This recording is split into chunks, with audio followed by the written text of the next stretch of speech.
The following presentation is part of the Beyond the Blast Doors network.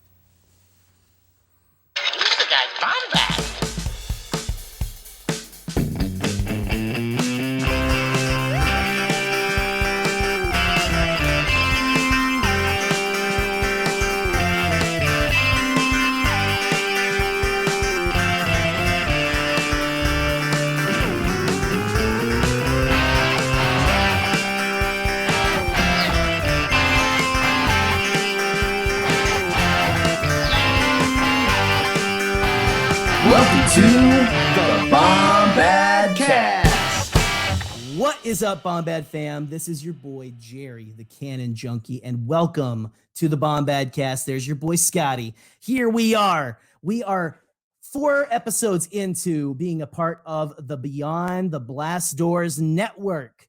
That is right. Beyond the Blast Doors network, there is a show for every taste in the Star Wars fan universe. Me? I don't care. Even for you, Scotty, there might be something about obscure alt rockers or whatever. I don't know. We'll find some. Well, we got an interview with Mac DeMarco. But guys, if you like collecting, check out.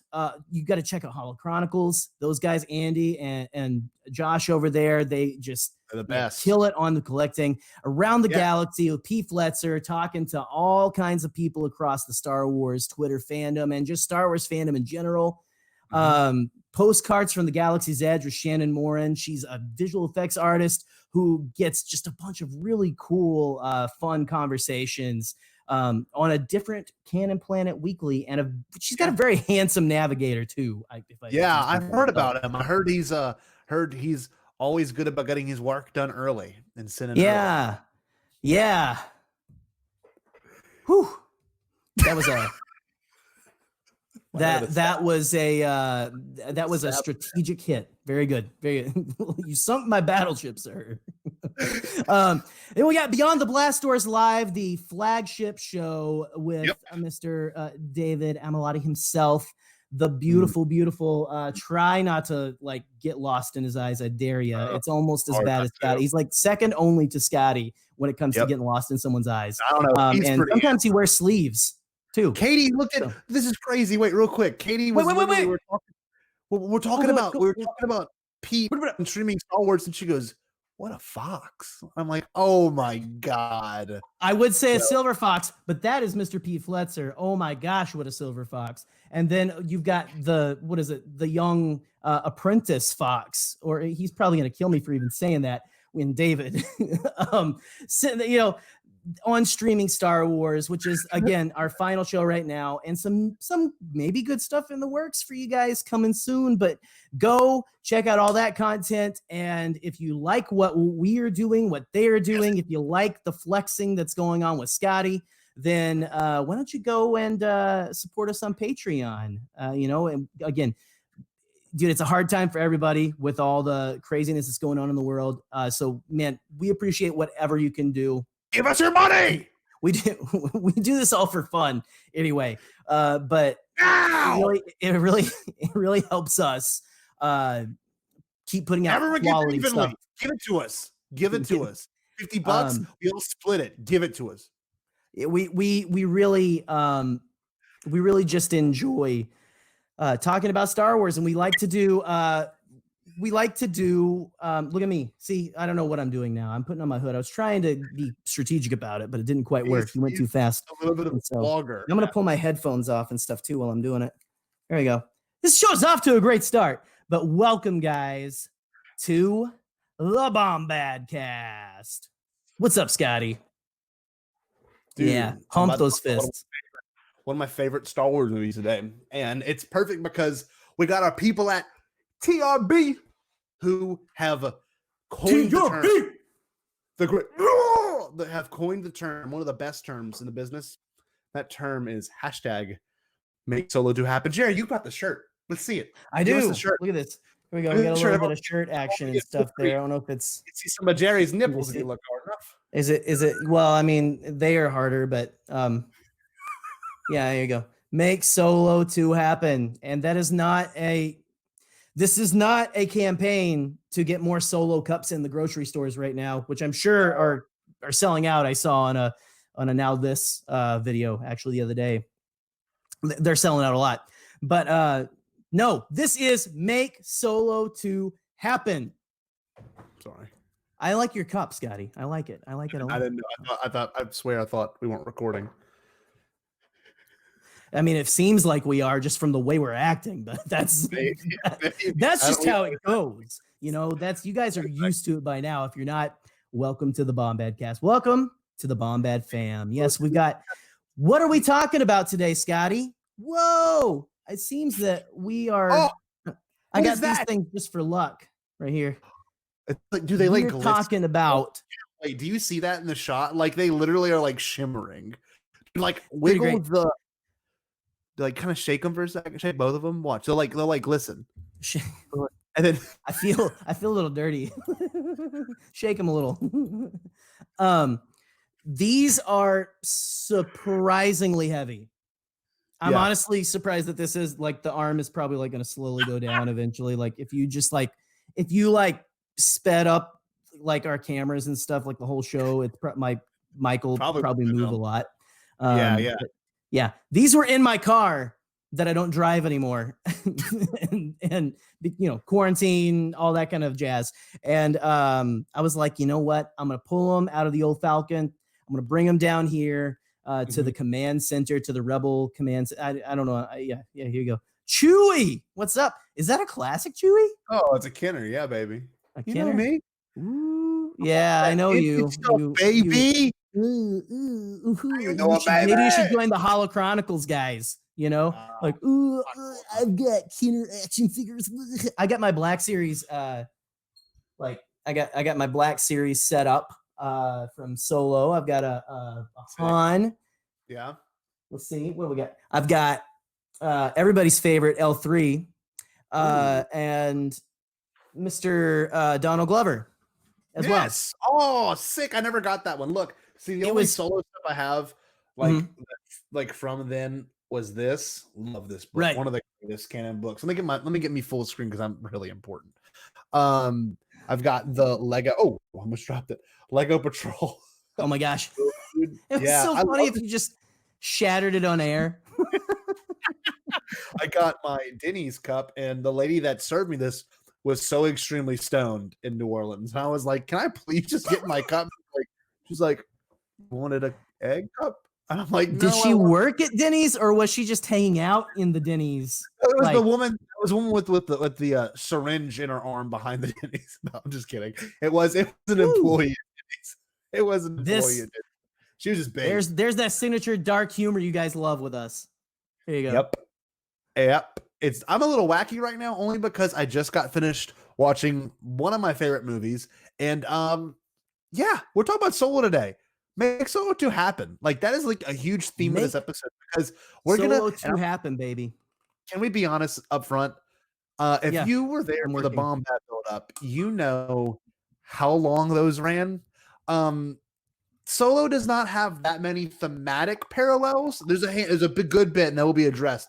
But there's not as many as the prequels had, which our longest episode, I believe, was TLJ, and the prequels were all the longest ones. And they were like, I think one of them was 3 hours and 50 minutes. Like, I don't think it's going to go on that long. We might go on a little longer than we normally do. But we have a lot of stuff to talk about. We're going to go through like sequence by sequence of this movie. Before we really address that, before we really get into that, I want to talk to you about something, Jerry, because I don't think we've ever talked about this. And Jerry and I have known each other and been doing this for almost a year now, and we've never really brought this up. But Jerry, what was it like seeing this movie that first night? Like, what was it like seeing it in theaters?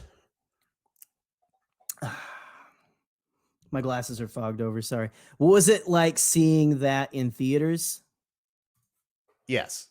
Yeah. kind of like that.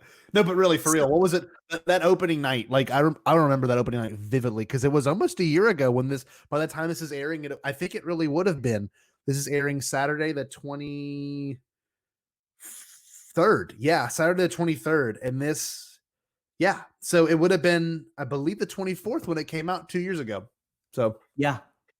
what was it like for you? Because I can vividly tell you my experience, but what was it like for you? Do you remember?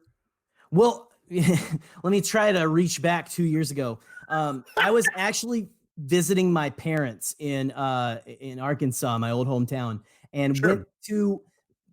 This is insane. It was kind of like, it was a weird experience for me because it was like going home, and at the same time it was like, I don't know. It was a lot of things. It's the first of the new Star Wars movies I actually got to watch with my family for the first time, which was cool. Wow. That's badass. It was also this viewing of Solo was actually very special because I was with them and we did not know that my cousin and his family, my cousin, he's like 10 years older than me. It's the one, Joey, who I talked about, who got me into Star Wars, showed me like the duel, and all, and like always was like, dude, you love Star Wars. It's like like 15, 20, like I forget how many. Joey, if you're listening, I'm sorry. I'm not trying to like say you're like crazy old, but like he's like several years older than me, man. I was a little kid. He was in high school and all that kind of stuff. But he and his family turned out to be at the theater the opening night, our showing, to watch that movie. And we all sat on a big row, and like I got to sit by my cousin Joey, who got me into, and my mom is in tears at this point with me describing this, if she is watching this episode. The man who really kind of introduced me, that I like, for the biggest into Star Wars, sitting next to me the whole time. We're like, talking to each other in it and all that kind of stuff. And now I'm a bigger nerd than he is, at least because I follow all the books and all that kind of stuff. He loves it. He loves hearing about it. But it's just like, he has a life and I have a life, but nerd. But anyway, still, dude, so that first viewing, I don't know how you felt. This was the first Disney era film that I didn't walk out feeling blown away completely. You know what I mean? Like, whoa, that was really good. Not that it was bad. It was just the first one where I remember going, yeah, that's a Star Wars. Wow. This, okay. Yeah. Better, it's funny. That's also the same actual auditorium that I watched the 2008 Clone Wars movie in when I was working. Sick. This is the theater I worked at when I was like just out of high school, man. For like 8 years. Homecoming for you in a weird, like, you were at the theater. Yeah. You were with your family, and then your cousin happened. Dude, that is a really weird homecoming. What a that is spectacular. Well, and then shout out to my buddy Phil, who I met at the movie theater. Like, we worked there, and he was still like, he's like head projectionist at this point and stuff. And he actually runs his own video production company in Northeast Arkansas. So shout out to PHC Studios. My buddy Phil, check him out. Good guy. And I don't know, he's all right, I guess.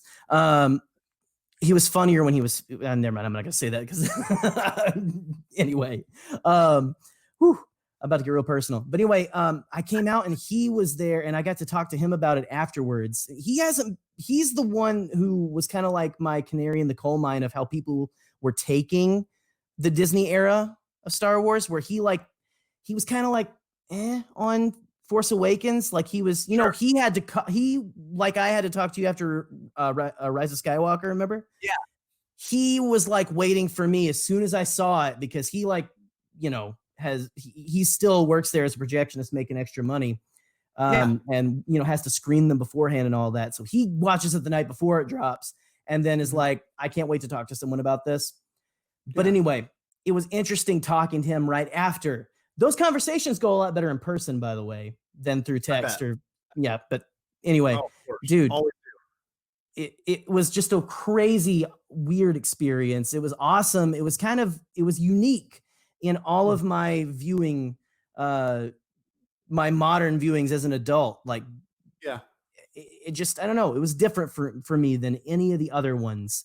But no, Scott, what about you, man? Tell me yours, because I've rambled on for too long about it. No. Mine was special too. And don't get me wrong. It was one of those, like, at the time I was house sitting for someone, and I had a lot of, like, it was from like the beginning of May. I was house sitting for a friend of my family. And it was great because it was like kind of like the first time you ever had like a full place alone to yourself, like a full house. And of course, Right. Katie was out of there. And I had the chance to watch Empire Strikes Back before, like the night before. And I was kind of hyping myself up. I was taking off work that day. I was working at a center for people with autism, and nice. I loved that job. And yeah, so what I'm trying to say essentially was, like, I had taken off work from that place for that day, and I was like, let's make a day of it. And of course, Katie does it in the most Katie way. Katie has always made those days super special for me. And this time I was at that house, which is really close to my mom's house. And I then go to my mom's house, and Kay's like, "Oh, I'm already here." I said, "Perfect." And she walks out, and she like done a mini cosplay of Han Solo. I'll post this. I'll make sure. Oh, dude. Yes, she did a mini cosplay where she took ribbon from Christmas, like Christmas like presents, and she glued it to an old pair of jeans. Oh, and she made the Corellian blood stripe. Yeah. Oh, dude, it was awesome. And then nerd flex. Well, yeah, and we had bought tickets for this, of course, and they dropped like 2 months before. And Solo was one of those. I remember seeing it in theaters. I remember loving it. It was the very first one to make me irrationally cry, and I don't know why. Really? It was the opening sequence with the Lucasfilm logo long time ago in a galaxy far, far away. Then and it had just those weird that is almost the best second to the opening crawl, like that text that they did for Solo. Yeah. And like I think I just teared up because, like, you know, this is the way they describe it. I don't have it written out exactly, but it was just like in a lawless time, you know. I'm like, oh, like they did it in such a clever way because it's such a good way to introduce the movie. But yeah, that movie I came out of, it was one of the first ones I kind of came out like, man, that was a great Star Wars movie. And I think with each consecutive viewing, I loved it way more. There was a few moments where the twist, it was on, we'll get to it. It's not really even a twist, but to me, it's one of the greatest Star Wars, I guess, theater moments of my entire life. Like I thought TLJ was it when I saw it, but the moment in this movie, I was like, they're putting a lot of weight on the shoulders of fans and people that aren't fans with its twist, but we'll get to that later. Right. I'm telling you, it still makes me tear up because they did it.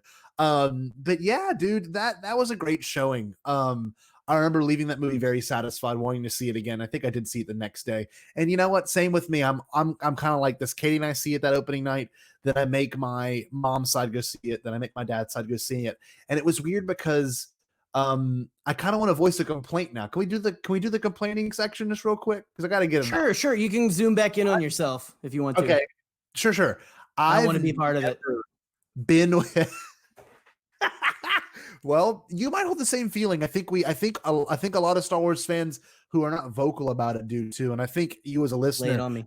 If you're watching it, you might feel the same exact way. But Disney, and I'm never on this bandwagon, but Disney really screwed this movie, and I will take it to the grave. And I felt like my voice choke up for a second, but I will admit Disney obliterated and ruined this movie because of marketing, and that's it. The whole movie is amazing. I love this movie. I love watching it now. It gets me more excited than The Force Awakens because I think I just like the movie more than The Force Awakens.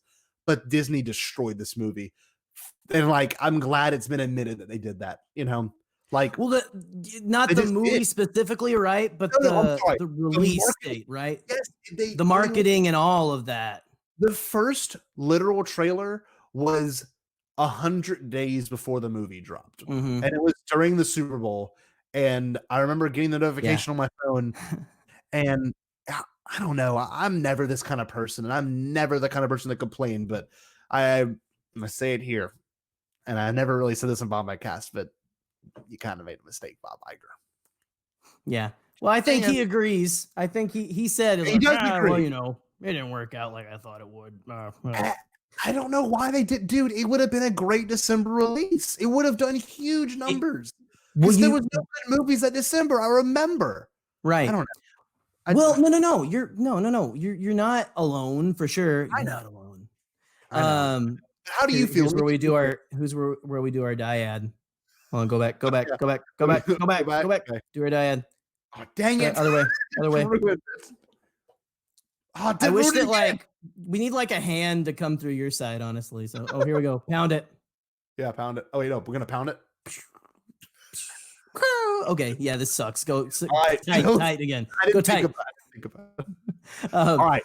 How do you feel about it? Like, for real? Well, it was fumbled, and it definitely, that theater was not full. It wasn't, and I hated that. And we're just Star Wars. The opening night, it felt like the weirdest opening night too. It was like, I know I talked about, there's a lot of this like kind of crazy nostalgic stuff for me that night. Yes, like going back home, almost like Prodigal Son style. To like, here, I'm gonna watch a Star Wars in so this place where I used to spend a lot of time. I mean, and it like, yeah, never mind. I was gonna say great theater. I don't know. I'm so like spoiled on theaters up here. There's like so many theaters near me that are like premium experience now. Yes. That like, sorry, little Arkansas theaters are. I'm gonna just drink some coffee real quick. Hold on. No, I want to tell y'all, this was the movies that released December of 2018. I gotta say it. This is the movies that released them. Spider-Man and the Spider-Verse, that was in November. That's a good one. Yeah, but you had to think about this. Solo would have counter-programming. Well, Solo would have done so well in this bracket. Okay, Aquaman, remember that? That was December. Mary Poppins Returns, that was December. That was great. I loved it. Bumblebee, Holmes and Watson, The Mule, and Welcome to Marwen. Now, you think Solo would have done really well? Yeah, I do. Solo would have blew it out the box. And if they not necessarily a stacked holiday season, but I mean, you got a couple of good hitters in there, like Spider-Verse, like Academy Award winning, right? Am I remember, or was it just nominated? I can't remember now. I don't remember, to be honest with you, but I will say the movie would have fit just so good. Let's be real. It would have. And also, I don't know if you're the one who keeps creating all those bot accounts that, last hashtag Make Solo 2 happen day. That was the first one, right? How many times? Because I remember being like, that was right before we started the Bombadcast. Yes. But yeah, it was. We were all like on board, like TRB, like John and Lacey and James were like, dude, hey, we're doing this. And we were all like, yeah, we're going to. I mean, it was trending. Like, of course. It's crazy. It came out of nowhere. Everyone was like, why? And then that's where you had the flood of people who are, it's funny because it's like they didn't believe that we could like the movie and want another one. And it's like, how many times did you get, then why didn't you go see it? Like, you know what I mean? Like, there were so many people upset. I'm like, why are you, if you liked it, why are you like upset and not like, yeah, let's make it happen? I didn't know there were this many people, but how many, that was the thing that was so surprising to me, was like, so many people were like, oh, like, where were you? Like, I want a lot of my posts, like, where were you? Like, when it came out last year, I was like, I was in the theater opening night, dude. Dude, I saw this movie 5 times. For real. I didn't get to watch this one that many times. Oh no, I went another couple of times with people. I took people. Yeah. But it's like, I was there. I saw it like 3 times in theaters, guys. Like this isn't, and it's funny. A lot of people are discovering it now that it's been on like streaming. It's on Netflix still. It's going to be on Disney Plus probably this year sometime. I don't know when. I'm going to guess sometime this summer. But dude, what? I don't know. Like, I don't know what I'm trying to say. You're absolutely right. The anger is not unfounded, and it needs to continue. Sorry. No, you're good. Yeah, it does. It does need to continue, and that was my next point, was the fact that like dude, we both watched it before we got in this discussion. there's so many just great hints at like, hey, we're gonna do another one of these. And the movie itself is fantastic. The characters, the casting, it's amazing. The music is perfect. And they could pull it off as a TV show. It was just the fact that it just, I don't know, to me, I don't know, I barely saw TV spots. I barely saw anything. And even when there was barely any, like this was the only movie they didn't do like a Force Friday, right? Yeah, there wasn't a Force. Dude, they had the There was barely any end caps. Well, it's funny because it was one of the only premieres besides The Force Awakens where George was there too. I don't know. It's just weird because this is what I don't understand. I don't even know if it was and this is going to sound so bad, but like, I know it wasn't a stab at George or John Kasdan, but this was the very first thing that George was like, hey, since you acquired my stuff, you're going to let Lawrence Kasdan write this. He's going to be the one that does this movie, you know? He's going to be the writer. Right. He's going to be the one that like kind of show runs it. And obviously with the Lord and Miller situation, it was true. There was creative differences. But from everything we heard on set, it was because Lord and Miller were like, hey, just improvise. And everyone was uncomfortable on set when that happened. And that was their choice. And obviously it I guess, led to them being let go of the project. And Ron Howard saving the day. Not to be that guy, but literally it was like October when they were like, yeah. It's funny. Like, yeah, I remember where I was. Like, yeah, you did too. Okay, so I was at my factory job, and got the notification like Ron Howard's directing, or I was listening to a podcast or whatever. And I was like, they were like, they've stepped down from the project. They literally, Lucasfilm made a post about that. Oh, dude, yeah.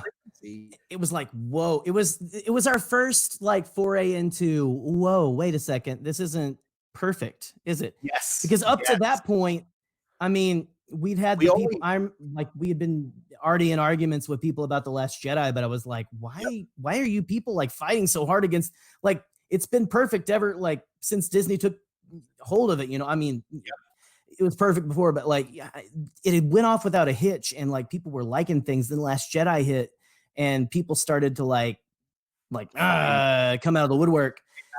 And this was like the first instance of like, whoa, okay, wait, hold on. What's going on? Like, and I don't know. It was maybe the first chink in the armor, maybe our first, like, maybe we need to reevaluate how much exactly how tall the pedestal is we put these people on. Yes. And stuff.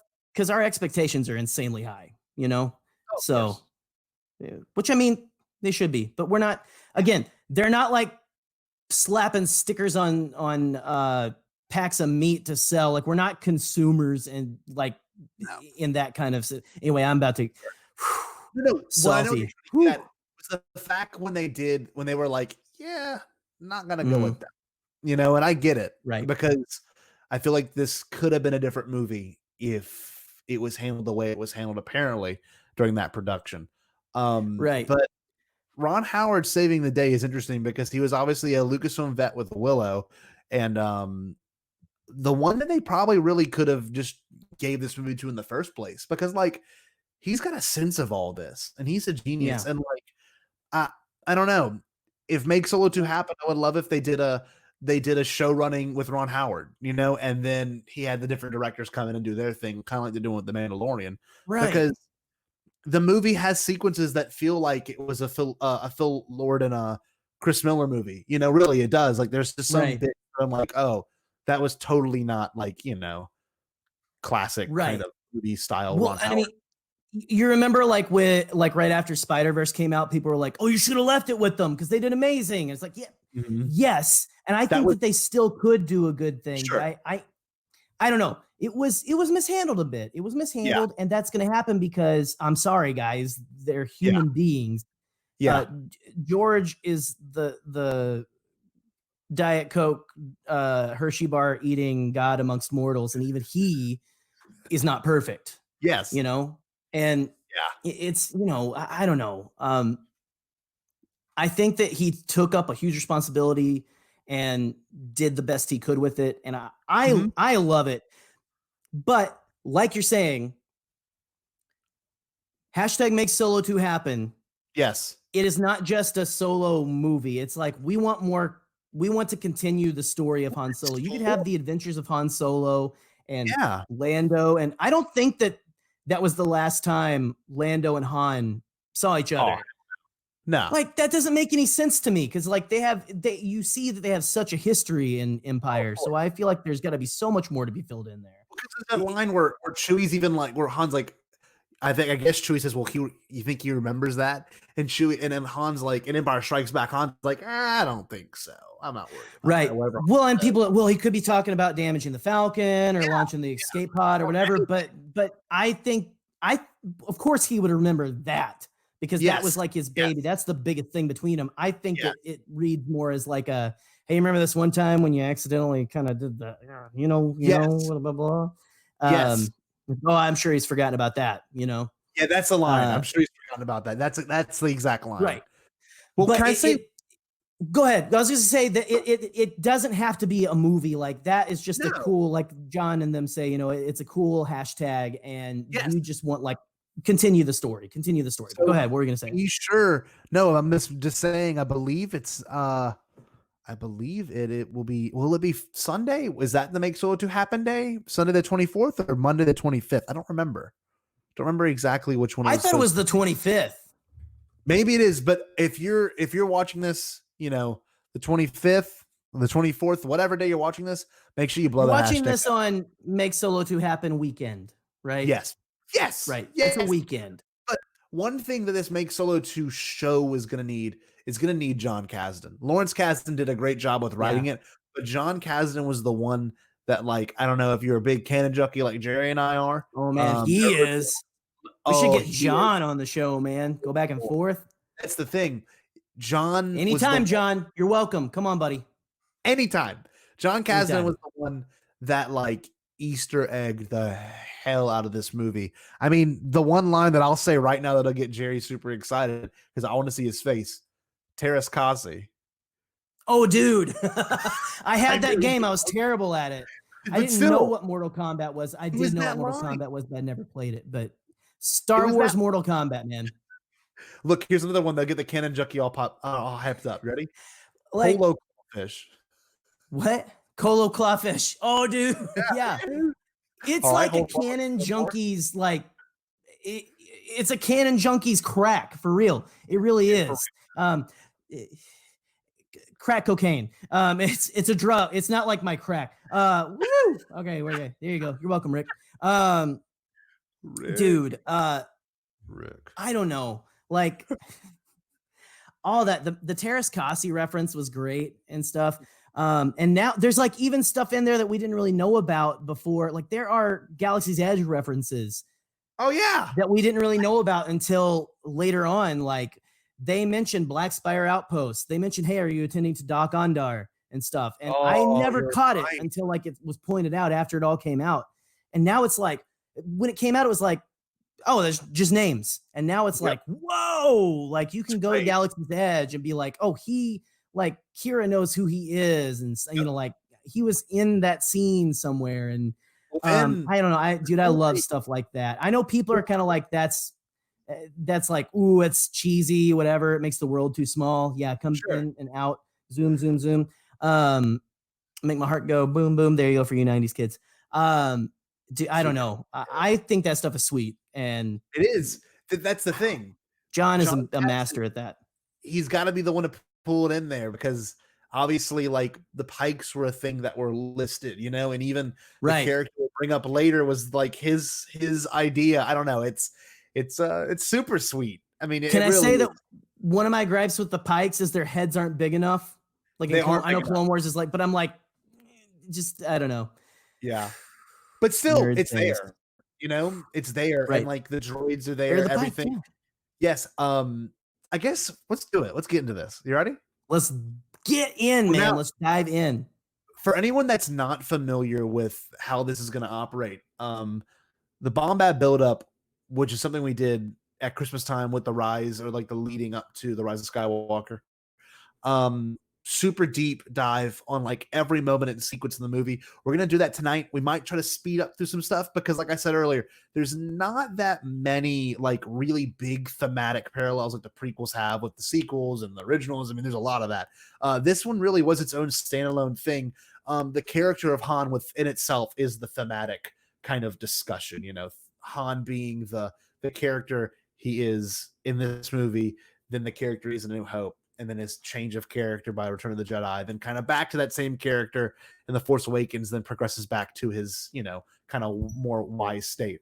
But yeah, this is still going to be a deep dive. We're going to break into almost every sequence of the movie, kind of figure out some things we really like about it. They could be canon things. They could even be like just Easter eggs. They could be just moments that we are all very fond of. But yeah, Jerry, you ready, brother? I'm ready, Scotty. Let's get into it, man, because okay. Quite frankly, I'm just going to talk endlessly, if you know, about other stuff if we don't. So okay. So the opening sequence, very different. I'm reading my notes, by the way. When you see me look down, I'm not looking at.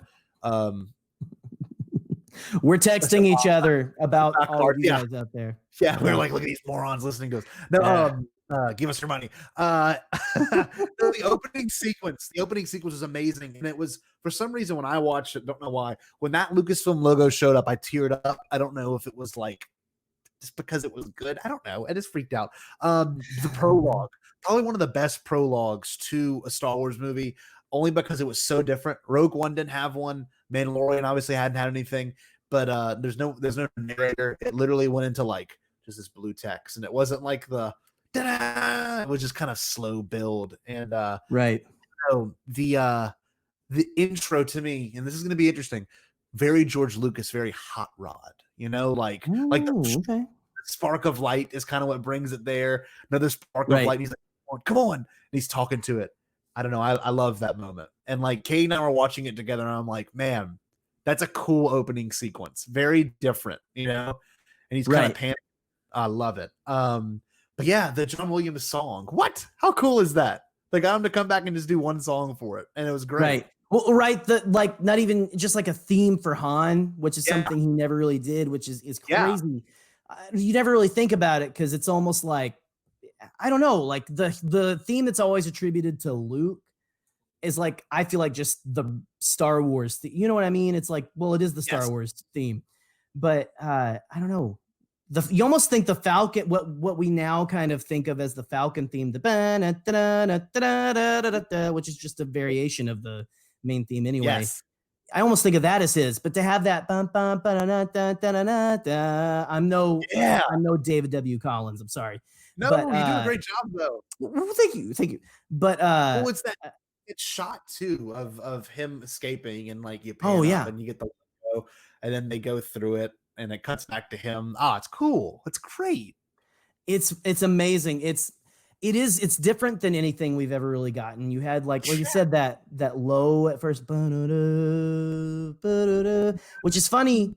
You know, everyone complained that Rogue One didn't have a crawl, and they thought it should have something because it's like cold open, which I kind of love that it's different, that it has the cold open, because I don't know. Yeah.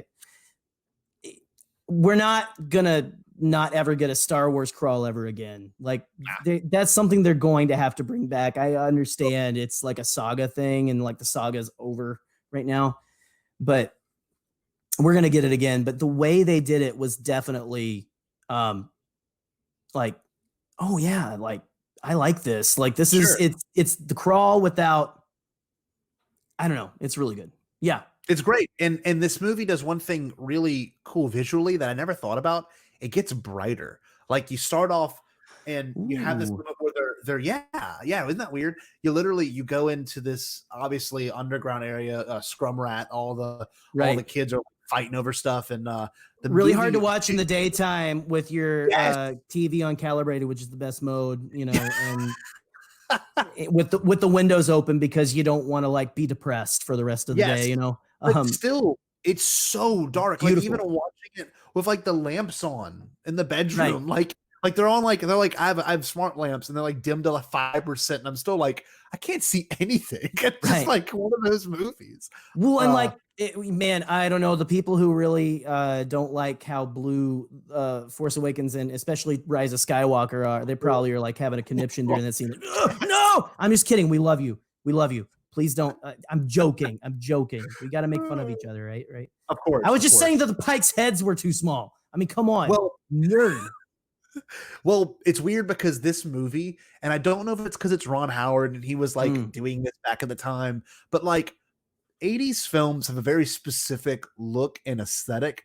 And this movie, to me, really achieves like 80s sci-fi. You know, it has kind of a weird like Blade Runner color palette. It's weird, like at least for these sequences or any dark sequences, it really does. Right. And like also I'm really weird because the way they do hair and like the way the kids look in Star Wars movies, especially during this sequence, felt like an 80s movie because they like child actors for some reason always remind me of Goonies and 80s movies, or like teen actors, you know, especially with like the circumstance. And how the way Han and Qira look, they look like they're in the 80s. It's weird. Right. It's weird. But I really, what do you want to say? Well, I love what you're saying about that, because like filmmaking is kind of going back to that 80s kind of model of, we're not gonna, like, they kind of in the 90s were like, wow, we really put some kids in some dangerous situations back in the 80s, like in movies. Maybe we shouldn't do that, because like, I don't know, the 90s was like, you know, oh, kids are gonna interact with whatever they see on TV and all that. But then like Stranger Things now, I think, kind of blew the doors open. And so now everyone's like, oh, we can portray these situations again. And yeah, I never really thought about that. There's not much child acting in it, but it is like, it's very Dickensian too, which is a big word that I, you know, learned maybe last year, you know. Yeah, I'm smart. But you know, basically like very Oliver Twist, right? Yes. You know, where like it's all these kids who are thieves, like working for this this guy who is like, you know, I'm like your dad, I'm like your caretaker, but I'm putting you in danger. You're like making money for me. But it's, I don't know, it like Han being involved in the crime syndicate kind of thing without, it's not like more of a gang and stuff. Yes. Just it was so Han Solo, that whole opening sequence, from him boosting the car, which again goes back to George's roots, which is great, to the whole like, you're right, it felt so 80s with like the romance between him and Qira. I was gonna say that next, dude. It's very indie. It's very Indiana Jones, honestly. It is, dude. That's a good point. Oh, I'm so glad John's this movie, like seriously, this movie feels like an Indiana Jones. Like, we're after this certain thing, and we got to watch out for the space Nazis, and you know, I don't know. Like the scene, we're gonna get to it again, but that scene in the coat on the cape closet on the Falcon, is so Indian Marion, like it's Indian Marion, and it is the music is even like John Williams writing for Raiders of the Lost Ark, man. Like that love theme that's an underrated love theme, man. It is. It's beautiful because the love story is an aspect of it because it's part of Han's roots.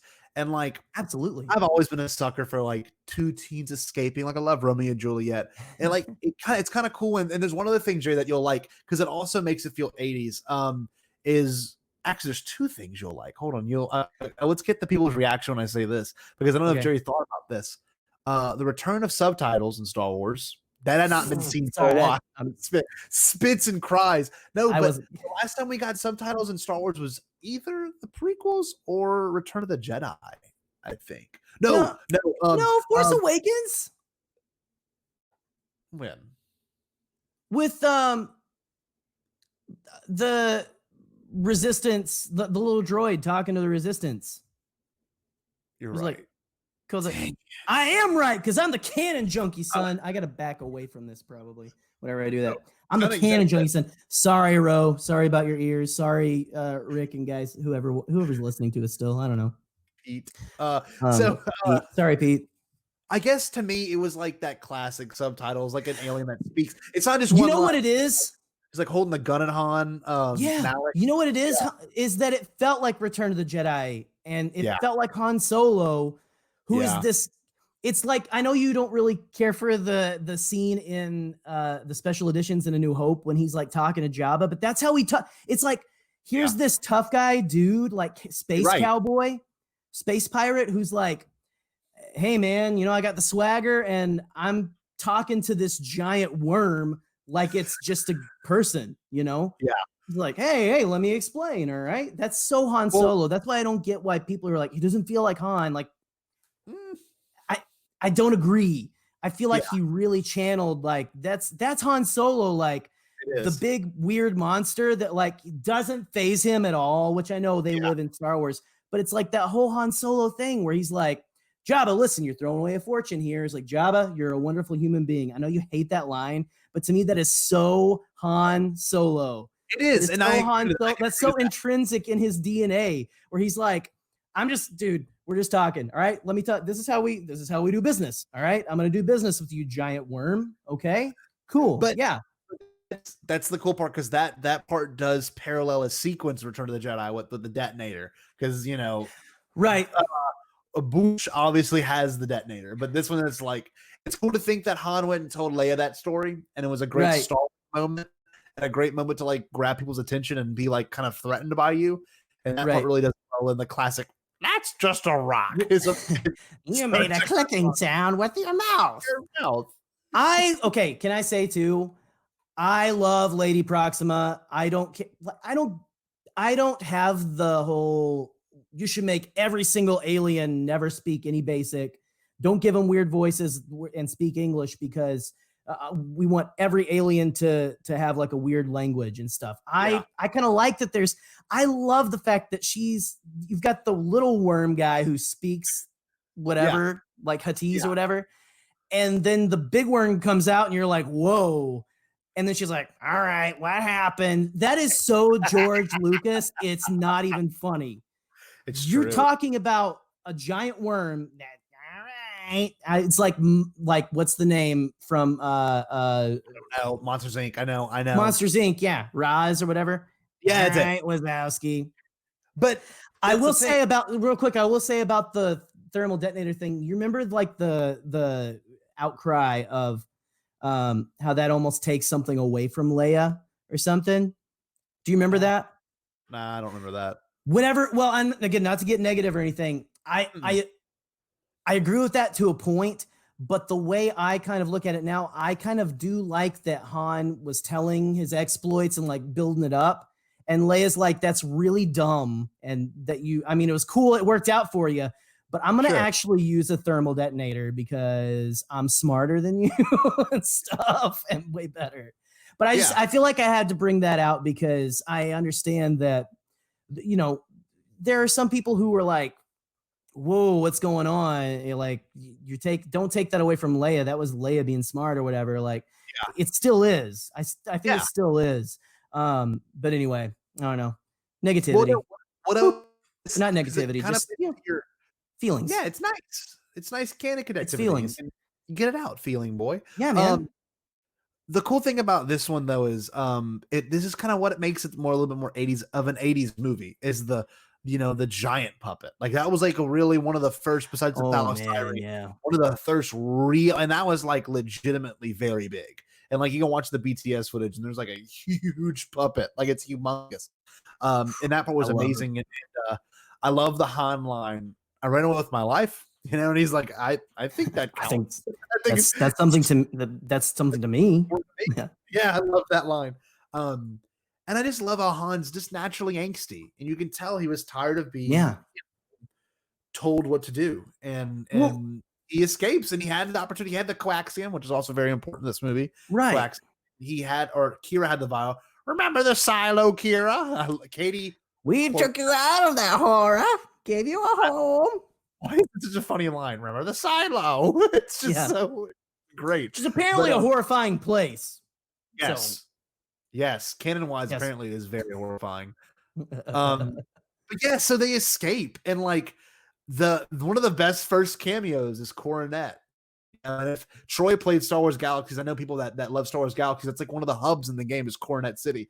And yeah, I thought that was one of the coolest parts was like, Coronet Spaceport. And, it's got such a good Star Wars aspect because it's got the found family already a little bit.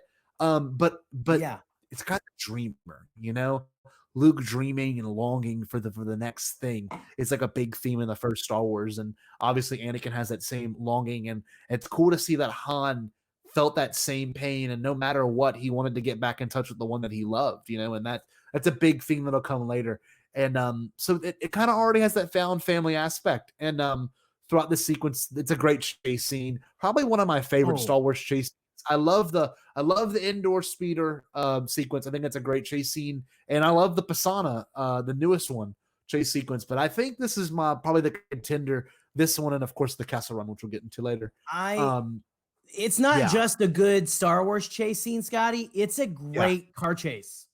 Yes, and if you like legit, I think you have. Did you watch how they shot it? There's a whole 10-minute special on how they shot that one thing. Yeah, there's actual. Those were actual cars, right? Yeah, those are vehicles. Yeah, those are literally vehicles with really good frames that would like hydraulic frames that would bend. So it looked even the Imperial police trooper or whatever. Yes, his speeder was like a dude. I remember a motorcycle too, or like a 4-wheeler or something. Yeah. Do you remember when those photos leaked? How cool that was! I remember that freak because Han had the gloves on, and everyone was panicking about that. What? Those are the gloves! But anyway, random. It's cool that we got that Imperial Protocol droid, AP5 looking droid at that one part where he's like, "Wait, stop! You're going against." Then he gets the protocol, the protocol, and the protocol. Right, what's that on the ground? It's great. The proper protocol. It's like he's in pieces and says protocol after. It's so that's that Star Wars humor that people don't want in Star Wars that's intrinsic to it. You know what I mean? It's okay, totally. Take it up with George. Exactly. I love the comment of I forget it was like, can you outrun? And Han's like, I hope so. I think it's such a great line. It's like he's gonna get up to us. What was the exact line? Do you remember? But his response is like, hope so. What was the line before? I'm sorry. What were you saying? I don't remember. I don't know if you remembered it because it was such a good line. It's like, is he gonna get close to us, or is this vehicle faster than us, or something? I don't know what exactly was the I can't remember. I know what you're saying. It's like, can he catch us? It's like maybe or something. Yeah, I don't know. It's great. It's just he channeled to me. He didn't sound like Harrison, but he channeled the spirit of it's like the spirit of Han Solo, but it's a Han Solo who still has hopes and dreams, right? If that's another complaint, people are like, he's too optimistic and stuff. I'm like, because he's young and he's had this horrible past, but he's looking forward and stuff. I want to, get my dice there. He's like, I've got to keep going forward and all that. I don't know, but anyway. Well, it's cool because we've always thought, at least to me, in all the old video games, at least from what I've seen of Troy play as well, all of Corellia has always been kind of like Coruscant, a little bit less city, a little bit on water, but less city. Okay, they made it really industrial, and I knew it was a shipyard planet. They made it super industrial, and Baton Rouge has a ton of plants that are very industrial, and it fits that aesthetic perfectly. I'm around that. I see it. And that's a Michigan thing too, man. Automotive industry and all that kind of stuff, and there's a factory not even a mile from my house that makes Heinz. It's a Heinz factory, makes pickles. You're gonna pinpoint where I live now, guys who live in Michigan. So I guess come on over whenever the order ends.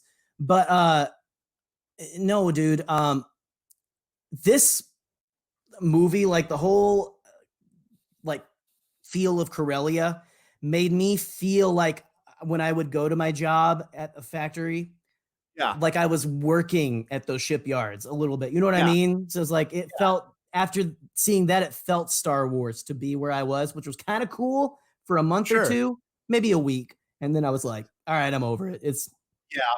But It's a wait, job. can I say something a little controversial here? All right. I mean, go I've ahead. never- We've been saying controversial things all night. Never say anything controversial, but I really like John Powell's music a lot more than Giacchino's. Wait, that's controversial. Oh, I thought that was. I thought that was like the norm. I like it more than like I like John Powell's music for this. Now Giacchino is awesome, and he does a lot of really good scores. He does like his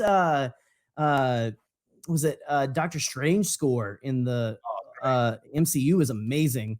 So he is on his way. Like Giacchino does a lot of good scores, but John Powell's solo score. Maybe it's because he plays he does a little bit of the greatest hits kind of thing, which is that always is going to get us, right? It's always going to it's going to touch our nerdy nerve. And I don't know. I sit better. I love Rogue One and I love the story and I love what it's done for canon. I sit better. I like watching this movie more, I guess, because it's more of a hopeful movie. And like me, the music is just catchy. I found myself humming this. I definitely listened to this one longer than I did the Rogue One soundtrack after, which I mean, I think we've talked about my issue with the modern soundtracks, how they never have like the best parts of the music, which usually end up being the old themes used in a different way. Like, I don't know. I love that kind of stuff. And I wish it was more readily available than just in the movie. But there's something we were just talking, we're talking about the love theme for Han and Qira. That is like a sleeper hit, man. Like I was today just like the music in the credits, which I'm so upset again with my issue with the modern soundtracks that the credit music isn't on Rogue One or Solo. Or Solo. Like these are Star Wars movies. We want the credit music. We're obsessed. Okay, give it to us. Slow down Duel of Fates that we get in this movie. You know? Oh, dude, that's not anywhere. And I'm like, why wouldn't you put that on there? That's like put that on MTV. Yes, you know, like even though they don't play music anymore and stuff, and haven't since Phantom Menace came out. I'm gonna like knock my mic off with this thing. Oh, I like it. It's kind of cool. But yeah, dude, like that whole little like oh, so good. But like Han's theme, which was again written by John Williams, but the whole thing, like John Powell uses it expertly through there, you know? Yeah, of course. Yeah. But like, I'm sorry, that was so blanket. I just got to text my mother. Sorry. Yeah, of course. No, you I don't know. It's one of these movies like you get so many hidden themes. We could talk about that right now because it'll come up later too. You get the asteroid like escape scene, the asteroid field scene, you know, from Empire Strikes Back. You get just so many classics. You even get like the old Imperial March, dun dun dun dun. You even get the happy Imperial March. I mean, well, see, Giacchino brought that back too a little bit. You know, like he kind of like expanded on it too. I love that they were bringing that up because I never really, not that I knew what it was. Yeah, I fell in love with it in this new era. Me too, because it was just in A New Hope, and then it was like, I mean, Imperial March is like, it's like Back in Black, man. You know, I mean, it's no that a more universally loved song maybe. Don't Stop Believing, or you know, like it's like big, like everyone loves whatever song, you know. Sure. Everyone knows dude. Everyone knows the Star Wars theme and Darth Vader's theme, and that's like probably the Force theme now because the sequel trilogy was like, hey, let's just play the hell out of this. But if we're gonna talk about the music right now, do we want to wait until the Kessel Run to talk about the track that goes along? There's 2 tracks. You want to save that for then? Yeah, let's do that. So the next sequence is the checkpoint area, and like probably one of the coolest and biggest sets I've seen in these movies is like there's just a lot going on, a lot of luggage, a lot of people, and like it's got a lot going on. Yeah, it's pretty cool. It's I wonder what that was like before all this happen. And there's a great line that felt so real too. Corellia feels like a real place. It almost doesn't feel Star Wars because it feels so real, you know? Yeah, you're right. Because it's so industrial, and so it's like, here is what the tyranny of the Empire really looks like. This is why the Empire is they're such bad guys, is because That's a great point. They make people live in squalor, you know? It's anyway. That's a good point, because that really doesn't get discussed often. This is a great representative of what Imperial takeover looks like in regards to Star Wars. Great line right here.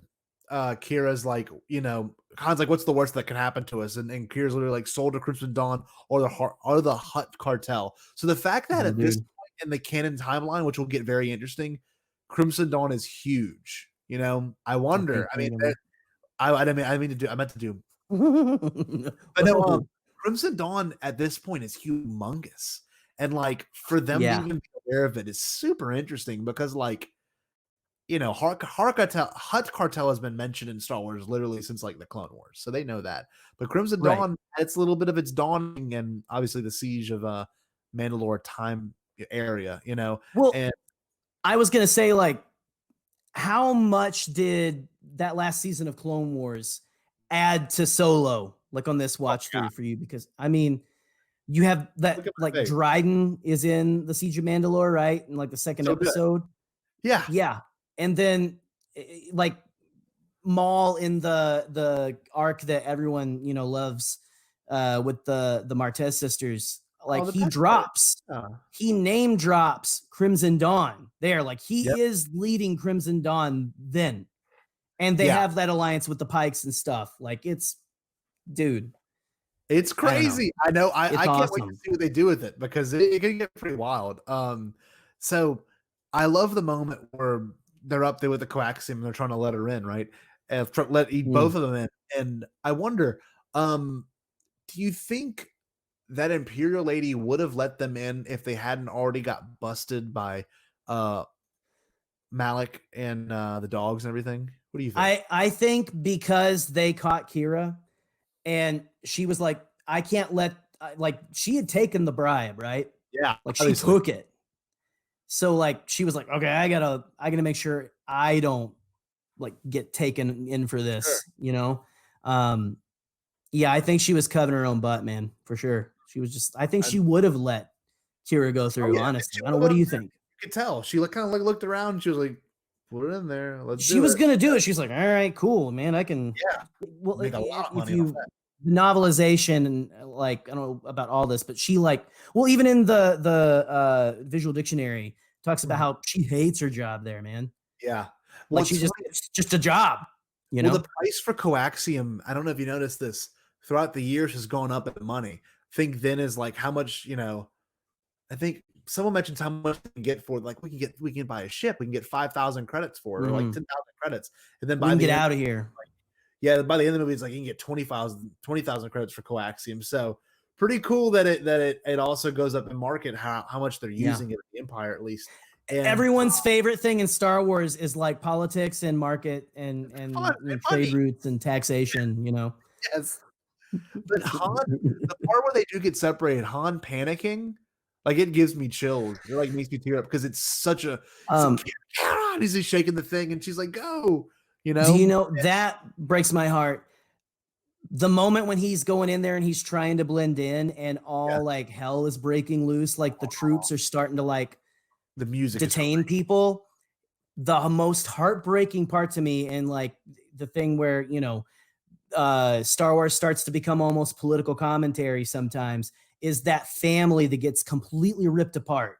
There's like a family, and they take the parents separately away. Different troops take each parent away, and the children, and they're screaming, and the mom. And I'm almost like, I teared up a lot this time. Almost tear up every time. That breaks my heart, dude. Like seeing like the families, again, talking about the tyranny of the Empire and all that. Yeah. And Han is like right there, like he just got separated from the only person he cares about in the world right now, And just, oh man. Well, and then the whole like Go ahead. What were you gonna Well, say? the music in that part's great, and it's super tragic, and it's like huge, and it's one of those ones that I remember, and like I could say it sits with me still because it leads into a great sequence with like the happy moment after, because it goes to kind of it's like super sad, and it goes to the happy Imperial March, and I believe, if I'm not mistaken, besides Rebels, it's the first time we've actually seen Imperial propaganda. Because it's great. The first time in the films, like we really didn't see, I guess, propaganda in Rebels. But that's if you look. Oh, I'm sorry, Jerry. No, if you look at where they're showing it, they've got the banner, and they've got another banner on top, but these troopers that are like, look how cool and poetic, and they show. I don't know. I was gonna say just it's so because it's juxtaposed against that like tearing of families apart. Yes. And just detaining whoever is like the loss of like security and stuff like that. This is like what happens when you tighten your grip so much that you're like, to make sure that we get the person, we're going to just take everyone who could slightly be like an offender. And it's like guilty until proven innocent. Yep. The opposite of the opposite of the way it should be. I'm gonna get too into it if we're because I mean, it's interesting what happens next, because this next part is I love this. Besides the Imperial propaganda part, he's waiting in line, and that guy that looks, I thought it was a funny moment too. The guy that looked just like him gets taken away, but it leads to the part that everyone was like, "Oh, it's so stupid." Which was, I didn't think it was stupid, and I think it sits really well with me because it's so Star Wars. But Bob Iger initially was like, "Yeah, and Solo, you're gonna find out how he gets his name." It was amazing because everyone's like, "They mean that, they mean that." If Bob Iger hadn't made such a big deal about that, I'll tell you, on my first watch, I was like, "Really? Okay." I mean, I'll go with it. Yeah. But I like it better now. And honestly, Joseph Scrimshaw and Joseph and Ken Knapsack and Jennifer, they do like a great like breakdown of like Solo and stuff. Like they do a great breakdown of anything you have problems with in a movie.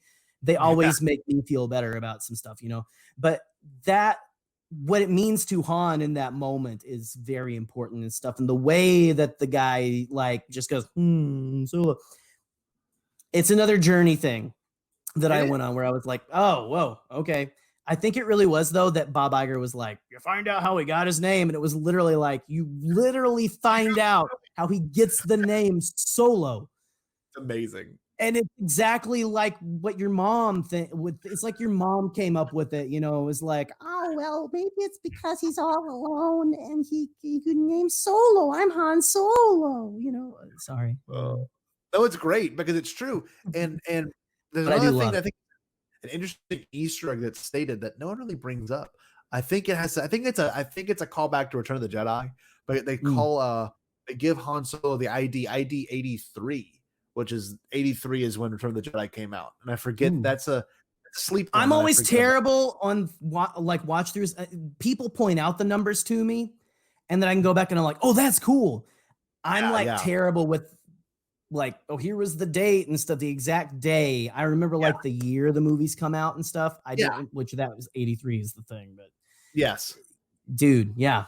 That's awesome though. That's a cool Easter egg.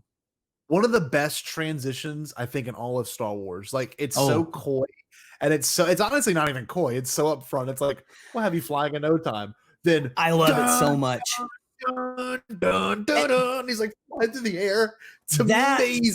I know it's the Imperial March, but that version of it is not on the soundtrack either, and it's like so good because like, it hits so hard. Yeah, it does. That's the point. I think it hits harder than it does in any of the other films. Yep. It's like I like that little like flourish in there. It's just that, man, and all the chaos. That is like that's like the Saving Private Ryan moment of any Star Wars film, if you ask me.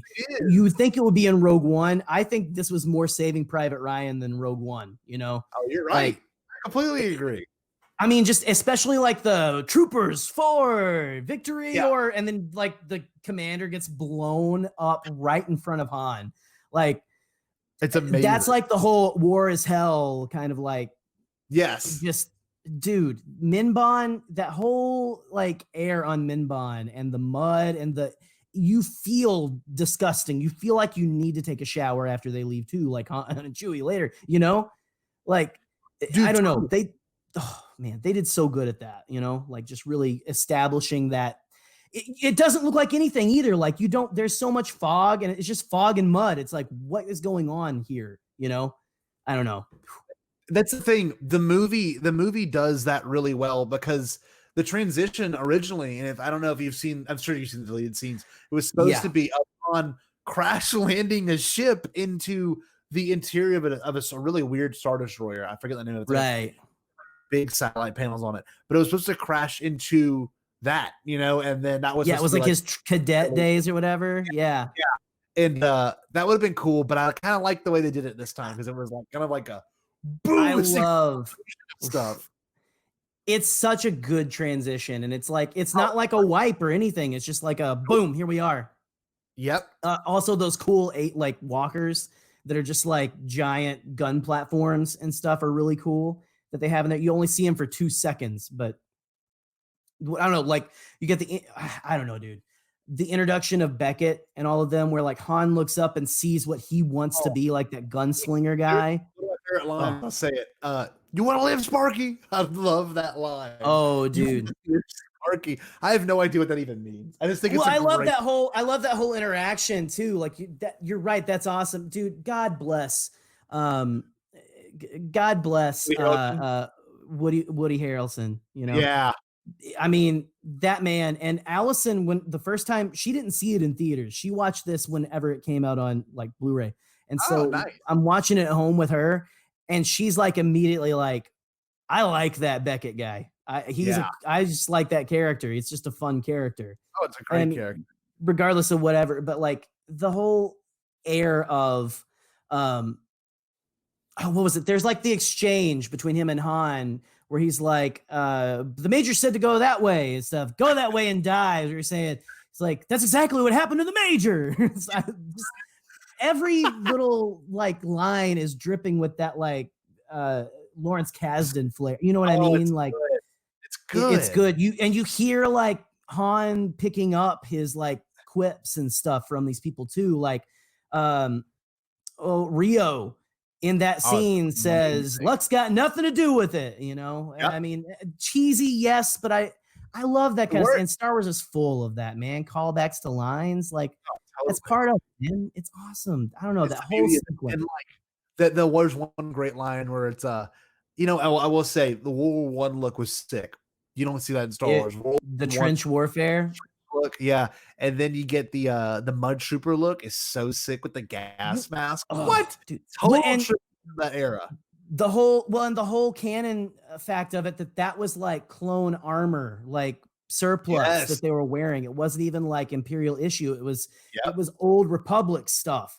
It was like mud troopers, the mud jumpers. They mentioned them in Clone Wars. Like they mentioned Minbon and the mud jumpers in like it's the episode where they first introduced like all of our favorite clones, like Fives and Echo and all them. Yeah. And the Rishi Moon. They're like listening to the radio. They're like, here's one going out to the mud jumpers on Minban. Yes. Yes. It's cool, dude. Like I love these when you pick up on the references, it's awesome. But this is so good. You bring up a good point about Han gets his quips and stuff because this next line is super Han Solo. It's after the war, and he's like kind of antagonizing Beckett a little bit, trying to like get like understand him. And we have the part where they kind of line up to receive their next orders, and he goes, "Great, more mud." And we're here to take down the hostiles. That Imperial, and Han literally goes, "It's their planet. We're the hostiles." And I'm like, that's his character.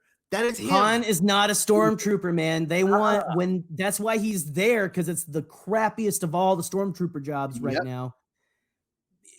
Han Solo is not a drone. They want just like waves of endless, mindless drones they can just pull. That's why you can easily kill stormtroopers. It's like zombies. It's like they try to overwhelm you with just vast numbers and firepower. And Han's like, no, dude, I ain't gonna do that. I can think for myself. I don't want to do that. No, it's amazing. It's so good.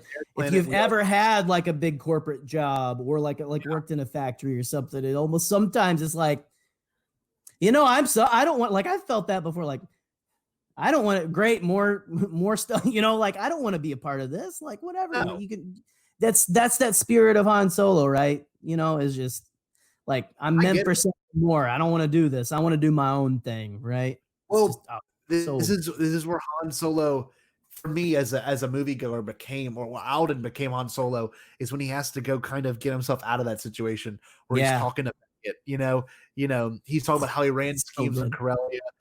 That's when he became a Solo, especially the smaller. He was like, "Oh, wouldn't want me to tell the commander, wouldn't you?" Just the whole that he figures, he knows. He's like, I know what you're doing. I know I'm not like. It's like that whole Han Solo thing where he's smart, he's street smart. He gets himself into jams and he like makes dumb decisions, but he's not an idiot. He's human. That's the most cool thing about Han Solo is he has the worst and best luck at the same exact time. Totally. Oh man, I love that. That's such a great. Because the next part right here, and like I told you, we'd go on for a while about this. Yeah. Immediately after this, and like I will say this. I knew it was Chewie that was going to show up. I saw all the Funko Pops. That was very clear from day one that was going to be Chewie. But how scary did they make him? They made him freaky looking. He was like skinny and like. When they first said the Beast, like I remember when they first started, I was like, okay, Star Wars, some kind of cool beast or whatever. That'd be cool. And then I was like, wait. Like, immediately when they throw him in there, what's going on, right? Like, I guess I didn't see the Funko Pop. My dad didn't. My dad was like, "Oh, Chewie!" And I forget. When I saw my dad, he was like, "That's Chewbacca." I'm like, "Yeah, it is. Obviously, okay, whatever." He doesn't look at the Funko Pops like we do. And we're like, right. Hair follicles. But yeah, that's the thing. They're like, it's like they're not consumed by it, so they're like, oh, Chewbacca's in this movie. Great. I just thought it was Han Solo. All right, cool. Yes. Harrison Ford. That's the thing. That's literally what it felt like. And that was a great sequence. And I love that. Oh, yeah. And I know, Jerry, you and I are suckers for sound effects. All the new Chewie noises. Every time Chewie made a noise, I was like, man, this is new. This is different, And they made like a real scary one at first, right? Like the roar. Like it was like an actual roar or something. Yeah. Oh. Yeah, that was great. And then the fact that Han pulls his hair to like stop him is so he, like, great. Bites him and like spits out like hair and mud, and it's disgusting. And that whole sequence is great. Just the whole like how he like when he pins him down, and you have that homage to Han in the carbonite because he's like halfway in the mud. Great, that was great. I didn't catch that the first couple of times, but so good. I didn't think about that one. What? I never thought about that one. That one's really good. I think that was something that like after the movie had come out and stuff, John Kasdan was kind of, John for a while was coming out like, here's all the stuff that I really kind of thought to put in there. Get that from Make Solo today because he gave us a good one last time. Remember the one with the... oh my God. I hope we get something good for sure. I mean, honestly, it's fine. Maybe they'll be like, all right, cool, we're doing a series, I don't know. But what if they've already announced it by now? We're recording this a week early, so basically. There's the great guesser, obviously. What about like Han speaking Shriwook though? I was gonna say, dude, that's a great moment. He's like, it's like so bad, but so good at the same time. And Chewie's like, what the hell? And I love that I don't think that all Wookiees speak like me friend, me make secret battle of pretend. Me, you, secret battle of pretend, create, look, big stick. I don't think Wookiees speak like that. I think it's because Han is like, it's like, I know a little, okay? Like it's so good. Like secret battle of pretend.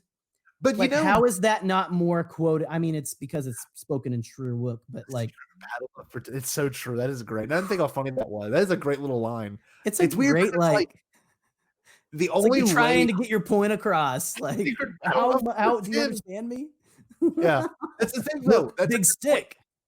Yes, because obviously Chewie can understand basic, and that's very Right. obvious. It is. And it's cool to think that's how Han kind of was like, hey, like, stop. Like, let's Yeah. help each other. If Han wouldn't be able to do that, I really think Chewie would have ate him and killed him. Like, Right. really. Like, Well, it it's like was, I understand you and stuff. yes, I know you're what not you're an asshole. saying. So it's like, oh, Yeah. this guy actually will listen. Um, Yes.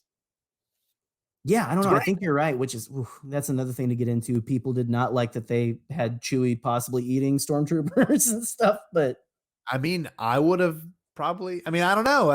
You don't know the situation because he he's hadn't like eaten. down there, like in Last Jedi, like he's got like a stormtrooper on like a spit or something. And like there's a couple stormtroopers looking at him all sad, and he's like, I'm still Yeah. gonna eat you. I just don't like you guys, you know. Well, there's a great line too. Is when he slams Han to the pole, it's still funny. He like throws Yeah. him, boom, Han spins into the mud. And I love the Kashiki and Moof Milker comment because that's such a Han insult, Moof Milker. Yeah. And Chewie's like, huh? And that's when he like really like breaks the Rams pole. him through the post. Amazing. You know, it's cool because after that, when Chewie throws Han out there, that camaraderie was always there. And like Yeah. that kind of like pulled at my heart for a second because like it was so cool to see them become friends in that moment. Like origin dude. story was great, but that was one of the ones that like really sat well with me. And Star Wars never doesn't sit well with me, but that was the one that was like, wow, they pulled that off. Right. And that's all, dude, that's a hard thing to pull off. And they did it. It was instantly like, yeah, chemistry. When they figure it out, they're like, oh, okay, yeah, I'll try to listen to you for a little bit so we can get out of this. But Yes.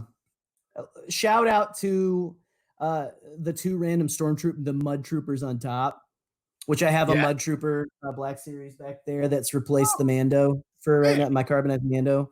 Just I haven't opened it yet, but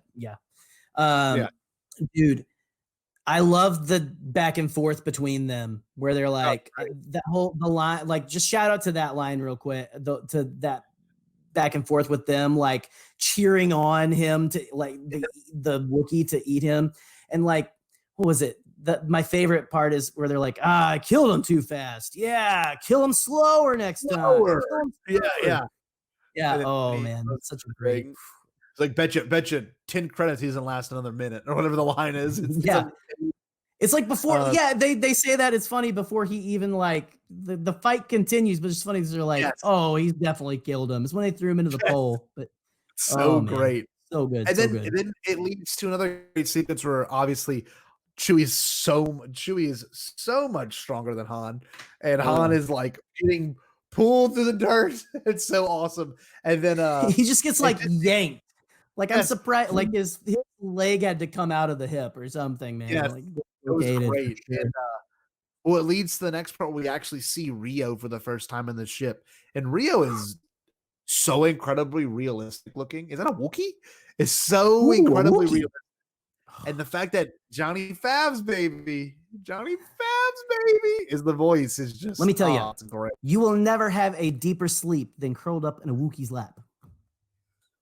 Every line, I was so upset. I mean, spoiler alert, I was so upset that Rio wasn't in more than everyone got upset with like, I think all the characters they introduced and then killed off immediately. So many in this movie, so many. Well, I guess maybe like 3 or 4, but isn't it like amazing how many characters we are introduced to in this movie? And then it's like, this movie is like, oh, here's what this movie's going to be. Nope, just kidding. It's going to be this. Nope, just kidding. It's this now.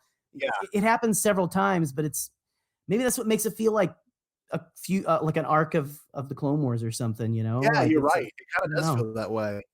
Well, of course, after the escapement bond, we get to the conveyance sequences. And I think one of the best, it's so funny and so good and so unnecessary.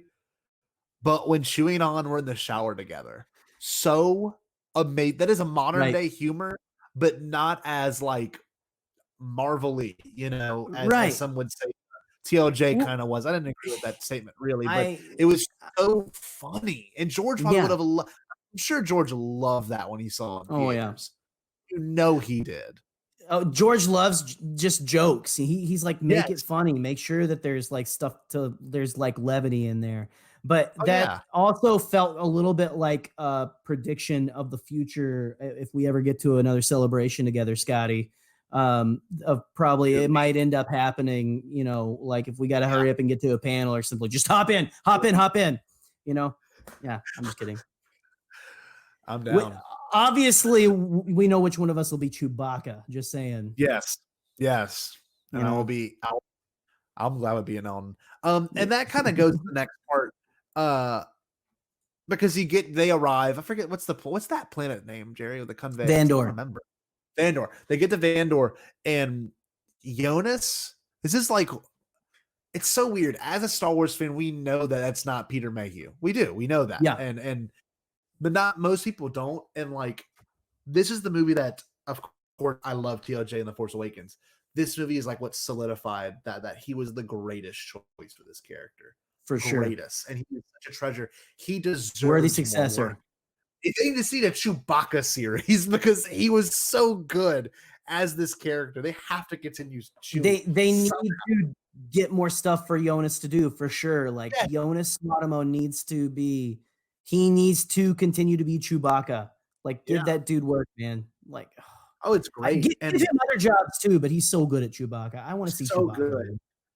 Like, and of course, you know, that's a hard thing to pick up on and do, and he did it. Well, like that really, interaction of him and Han on that little bridge thing. That ship is kind of like, it's funny. They did a lot of like ships in this movie that were Imperial-esque, but like also different than anything we've ever seen. But having like that scaffolding on the bottom of that ship was kind of weird, but also kind of neat. Yeah. You know, where it's like when they're flying in atmosphere, they're just hanging down there. Like it's like, this is just the balcony, you know, like we have breakfast down here when we can breathe down here.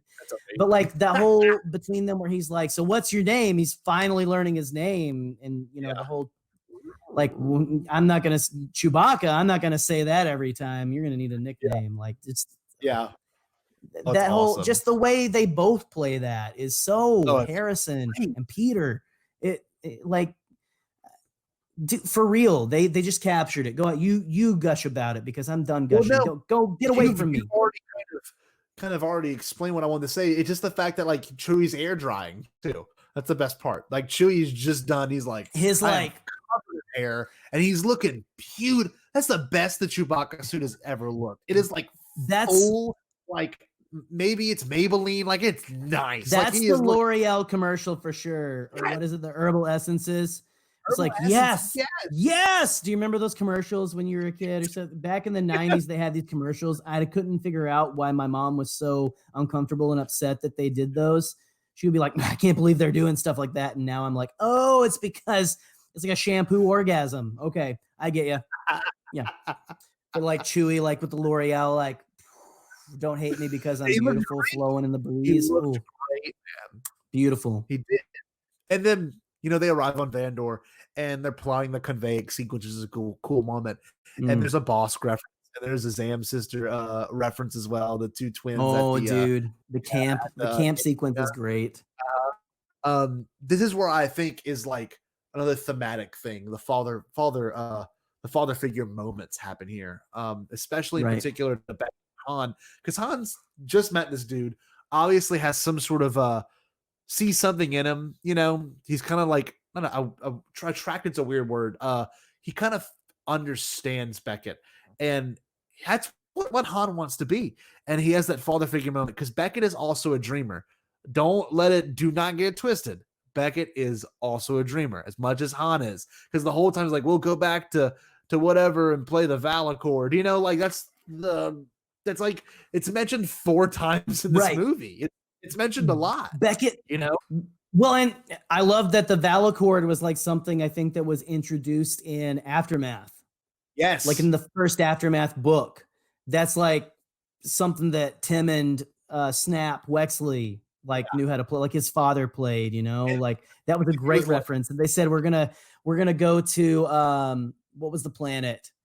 You'll remember it. I know you will. Oh man, it's the planet that Gleason or whatever it is. Gleansum. That's where Kit Fisto is from. Like that's his people's world. It's like an ocean world, like kind of tropical. Yeah. So that's why they're like, we're gonna go to a tropical world and like I'm gonna play the Valacord, and you know, it's like it's a trope in these kind of movies, right? Where it's like, one more job, then we're out, you know. Well, this movie plays on tropes so well. Yeah, it's the thing. The next line after that's tell us your sob story, Flyboy. And Flyboy is another one. Flyboy is nice. It's a really cool reference. And then you know, even Rio's like, tell us about the girl Han. Does she have sharp teeth? I love that line. Does she have sharp teeth? Does she have sharp teeth? It's just so great. Yeah. And Rio is such an underrated character. Val has this line, and I think it's one of those ones that like really hits you.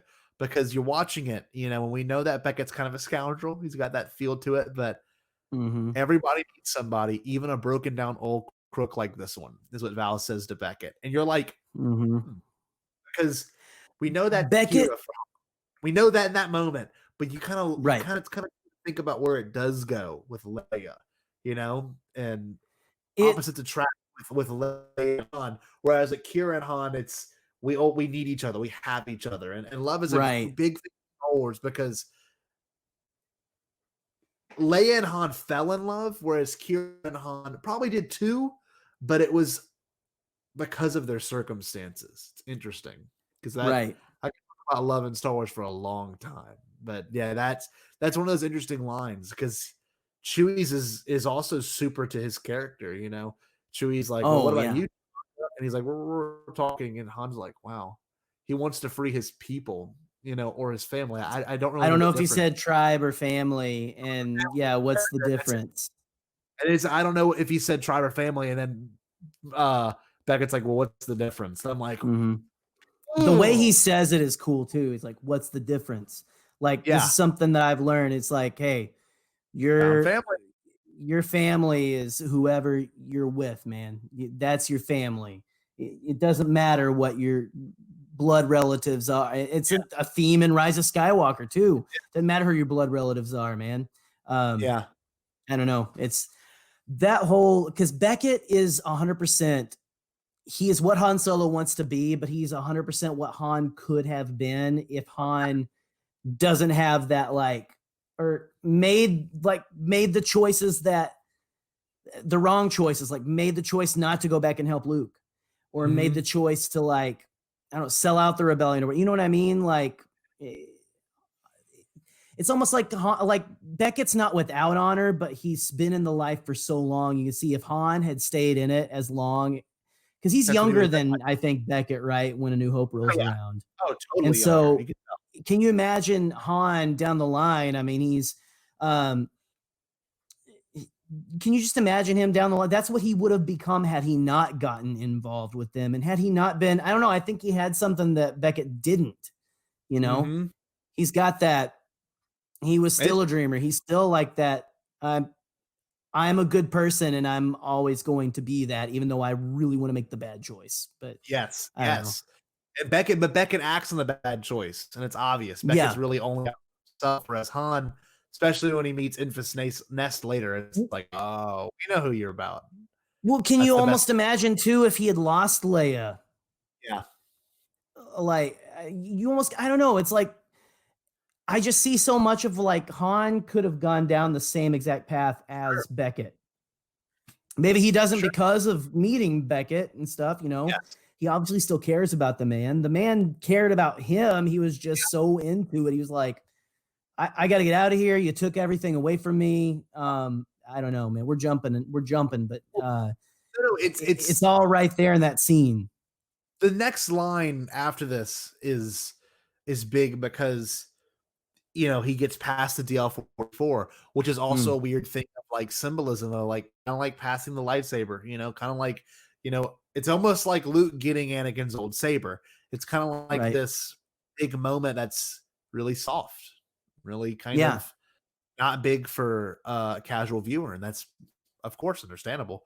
But Han gets it, he takes off the extension, he throws it in his lap, and that's the DL-44. And it's very obvious. That is the one he has in A New Hope. And obviously, even into The Force Awakens. So yeah, that's great. And I love the train heist. Oh, so Western. The The whole conveyance. thing. Oh, Even to the God. point of like you have the stormtroopers, the guards of the train coming out of the caboose of the train on top to get the bandits and stuff. You know, So my grandpa watched a ton of Westerns back in the day, man. I mean, like it's such a trope, man. It's such a trope. It was, they really hit that so well. They did. And I love the line where they find the coaxium. He's like, it'll blow us all to hell. I love that, where it's that person with the dark humor and stuff, for sure. It's like, you're like, oh, it's enough to power a fleet or blow us all straight to hell. Yeah, that was like the old crazy prospector or something. That's what they're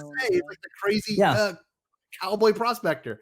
And there's one shot of Beckett after that happens where the trooper's already on there, and like the camera pans around Beckett and he pulls up the thing and they're blasting the thing, and that's a damn good shot that people don't talk about. Dude. That killer shot where he there was like a GIF of that, I think, out before the movie came out. Before it came out on Blu-ray. Remember that? I think it was also in a trailer because I remember being like stunned by it. I was like, whoa.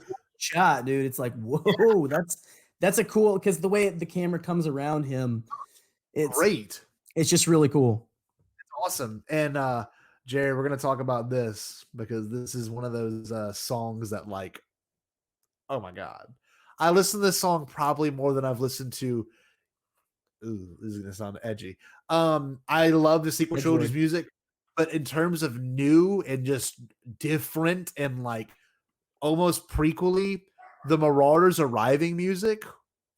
Oh, go.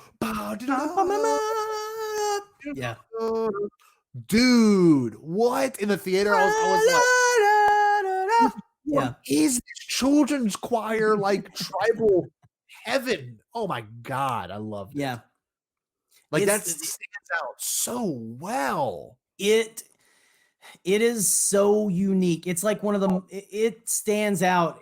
Like it almost doesn't sound like Star Wars music, but does at the same time. It's like something he did something so different. Oh yeah. Yet so like Wars. Fit so well. Yeah, it's really cool.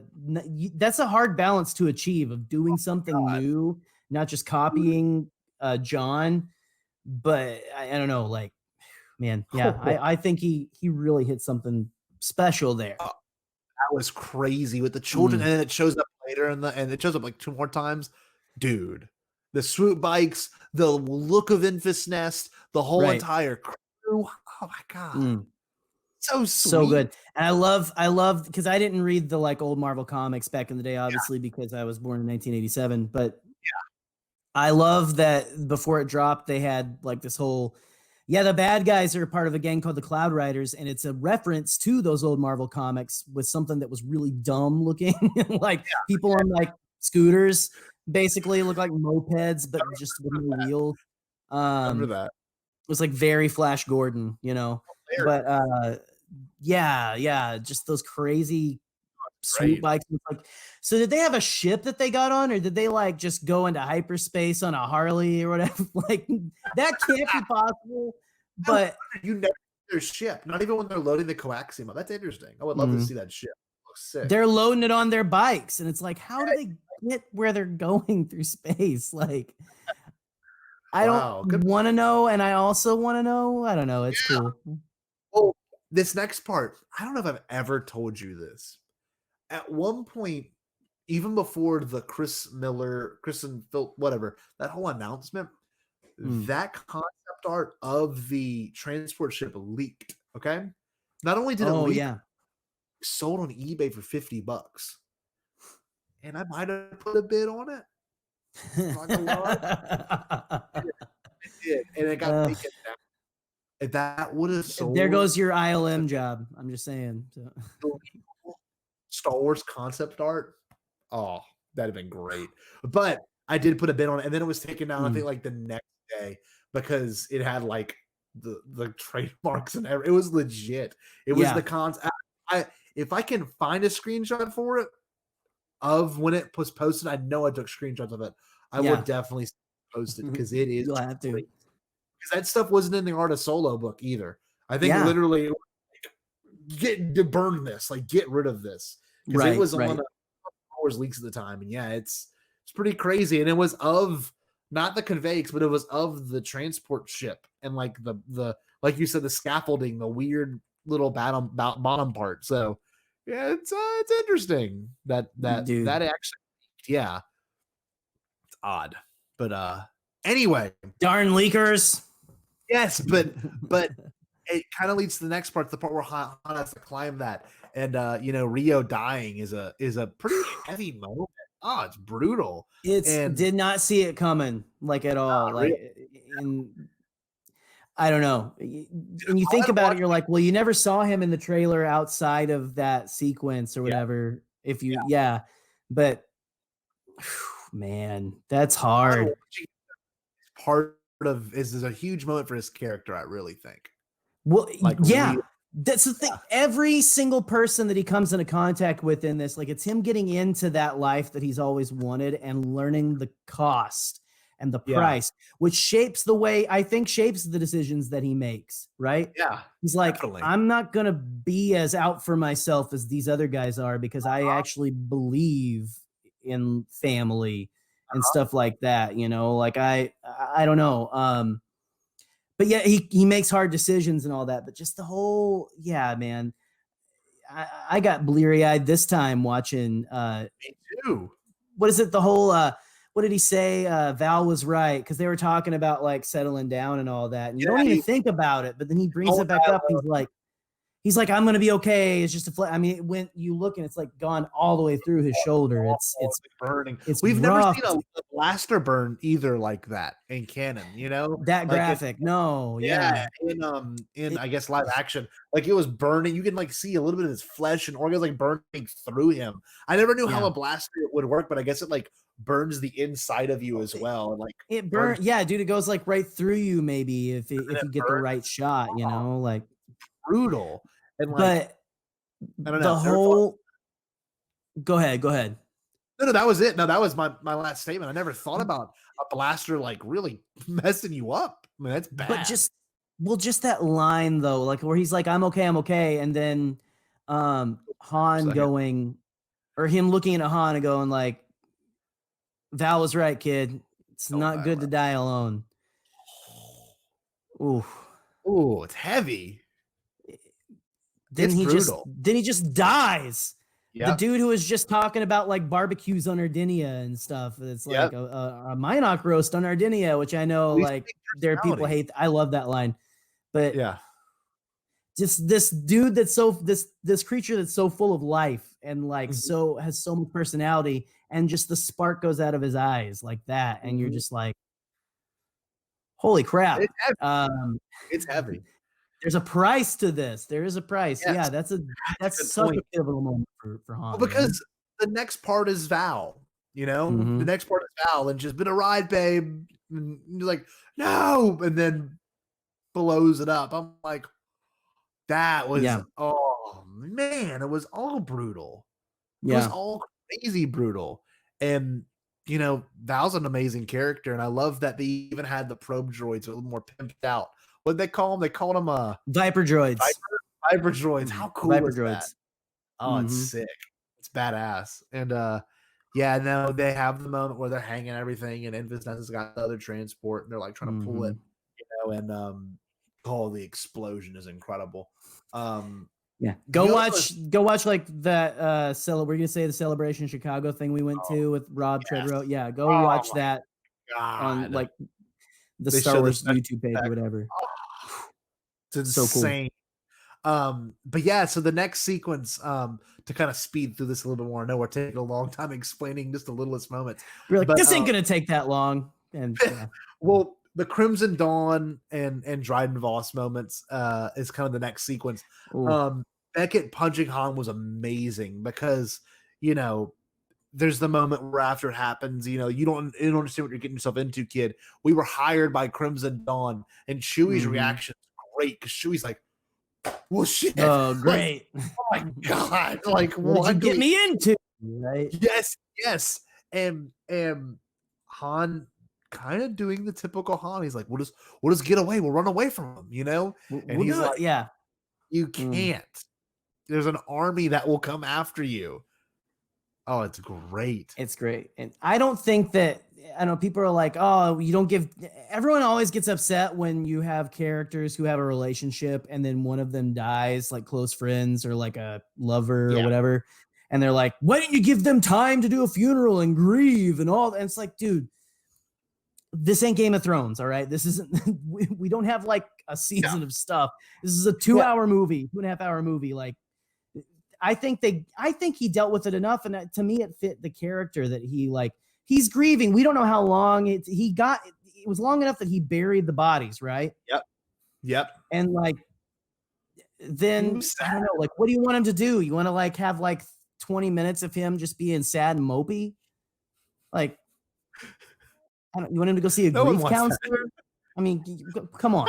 Like, that's not how you make movies, man. Go read a book. All right. There's the next line that's amazing because Han deals with it his whole life pretty much up until Jabba dies, I guess. Is you have any idea how it is to live with a price on your head? So good. Because Han gets himself into some trouble and he does. And it's great for his character. And I don't know, Beckett also does something really interesting for his character. He gives Han a choice. He's like, look, dude, you don't want this life. I mean, that's up to you to take this job. He doesn't even know you exist. Y'all can run away, find some place, you know, and Dryden will not even know about you. And it's just brutal. It's like, because Han gives him the Han thing. So you can tell he like cares. He's like, get away, just go. I don't know. It's, man, Beckett is such a good character, man. Like, it's amazing. Such a great character to put into Han's life, right? Yeah. Like in his history. Oh yeah, I remember when that was also leaked that Woody would be playing a like father figure role, and it was great. It was amazing, and the next part is cool because the next part is like this awesome landscape shot that's like super duper small. Like I remember seeing it and being like, what a weird choice. And I'll bring this up later too in this episode. There's a shot of like a wide shot, and like they are like they're so small on that one itty bitty screen for some reason at the very bottom of the screen. You just see this giant wide Western looking shot of them like talking and then walking off. And I remember being like, wow, that's the first Star Wars movie to do like crazy wides, which I'll get into later too. Right. It's a great landscape shot. I remember seeing, like, I can remember seeing that in theaters. I can still see like the chairs around me. You know what I mean? Like I remember that shot. Like it burnt into my mind. It's beautiful. But, that's great. And the next shot too is amazing. Dryden's ship. The first one we've ever seen like that. Huge, towering, cutting through the mountains and the cloud. Like a giant blade. Yes. And I wanted to say, the music is super Bond. Da, da, da, da, da, da, da. It's just huge. The whole atmosphere is Bond. Like when they go in there. It is. It's amazing. It's like Western meets Indiana Jones meets. I don't. It's everything, man. It is very Western. It's like you're about to step into the boss's room, you know, and it's got a gangster feel. Names all mixed together. Like, everything's light gold, and like Dryden's goons, they're all like black and like light gold. It's like the Super Bowl Saints. It's like the New Orleans Saints. You know, it's like this black and gold figure. It's cool, and like I don't know, Han being in a moment of like high criminal society is interesting because we know Coruscant's high society, and that doesn't look very different, you know, than high criminal society, which is kind of an interesting play, you know. And Kano Bite's the same situation, you know. It's a little bit more sleazy in Dryden's ship, if you can't tell, with like the Imperial that's getting like loved on by one of those chicks, and I was like, ugh. There's a lot of that in there. I don't know. You got that little bat guy in like a tuxedo too. It's like very Niebuhr Gascon, but good point, actually. Yeah, because like there's an Imperial there. There's like all kinds of weird walks of life, and it's kind of like the cantina scene, but not as much in your face, which is kind of nice for once. Not to be that guy, but like it's Every no, movie, like everyone wants to do their own cantina scene in the new Star Yeah. Wars, right? Which But is this one was- can annoy you, but I kind of dig it. I'm like, okay, show me what you got. Let's see these different. but this is I what's love that kind of stuff. Give me more weirdos, you know? well, what's weird because Solo had like 4 cantina scenes, if you really think about it. With you got the moment, you got the moment where they're meeting Lando, you got the moment where they meet Infant's Nest crew, and then you got the moment at the very end. Like there's a lot of kind of cantina like weird space. I don't know. Yeah. Even Kessel has that 5 scenes. So Chewie wanting to eat was hilarious. He was like drinking stuff. He like drank 2 cups of alcohol, and his foam was on his mouth. Oh, dude, that was so great. So He's like, good. well, it's so funny, but it's also kind of like you're a little like, oh, he was trying. Yeah. He wanted to be with his buddy, but it's just like, Buddy's like, so good, so good. It's great. And then just like, don't look at anyone in the eye. I was like walking around like pockets. It's so Later, bad. he's like, I can't keep my eyes down the whole time. I'm gonna run into something, and yeah. So good. And you know, we get to see Qira, and that's a cool moment where he's like, what, Chewie? And he turns around, he's like shocked, and he hugs her really hard. That's another very Indiana Jones moment.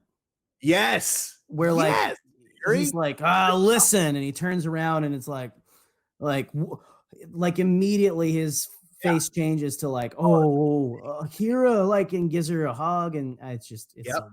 It's so good. Well, you get the femme fatale role, and she's beautiful. Her hair's like in a little bob, kind of, and she looks gorgeous, and she's like playing really coy. She's like, oh, Han. You know, that's like the whole kind of aesthetic of that scene. Well, and it's like he's so excited. He's like, I was going to come back. I'm working on coming to get you. Yeah. And stuff. Yeah. And like, now you don't have to. And just the whole, how did you get out? Yeah.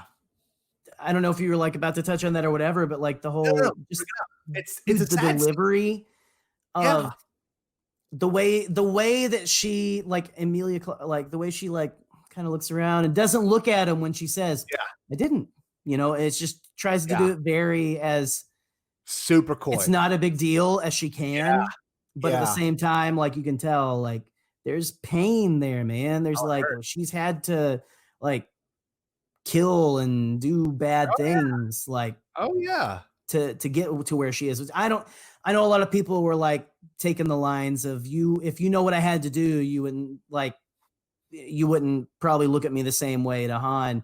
I don't think it's like, I've had to do dirty sexual things and all that kind of stuff. Like people were like, that reads as like weird. I always read it as like she has had to do like cutthroat bad things, like like murder, kill, all that kind, like she's had to make bad choices to survive. So and obviously trying to like, you wouldn't know what she's done, you know, you wouldn't even want to know what she's done, or like whatever the line is later. I love that Qira was thinking too. Oh, say it again. It's why he trusts her so much, you know. Yeah, that's why he's so like hurt at the end, I think. Yeah, exactly. And like one of the coolest parts is when Dryden like pulls his blade out of that dude. You know, where's Dryden or whatever the line is. You know. Oh, got one of those like half-headed, decraniated people and stuff. Yeah, he's like talking to her. Yes. She's like, Dryden's busy talking to the prime minister of whatever, and then he pulls his blade out of her, and his face is like, which I want to get to that parallel later. There's a cool parallel there.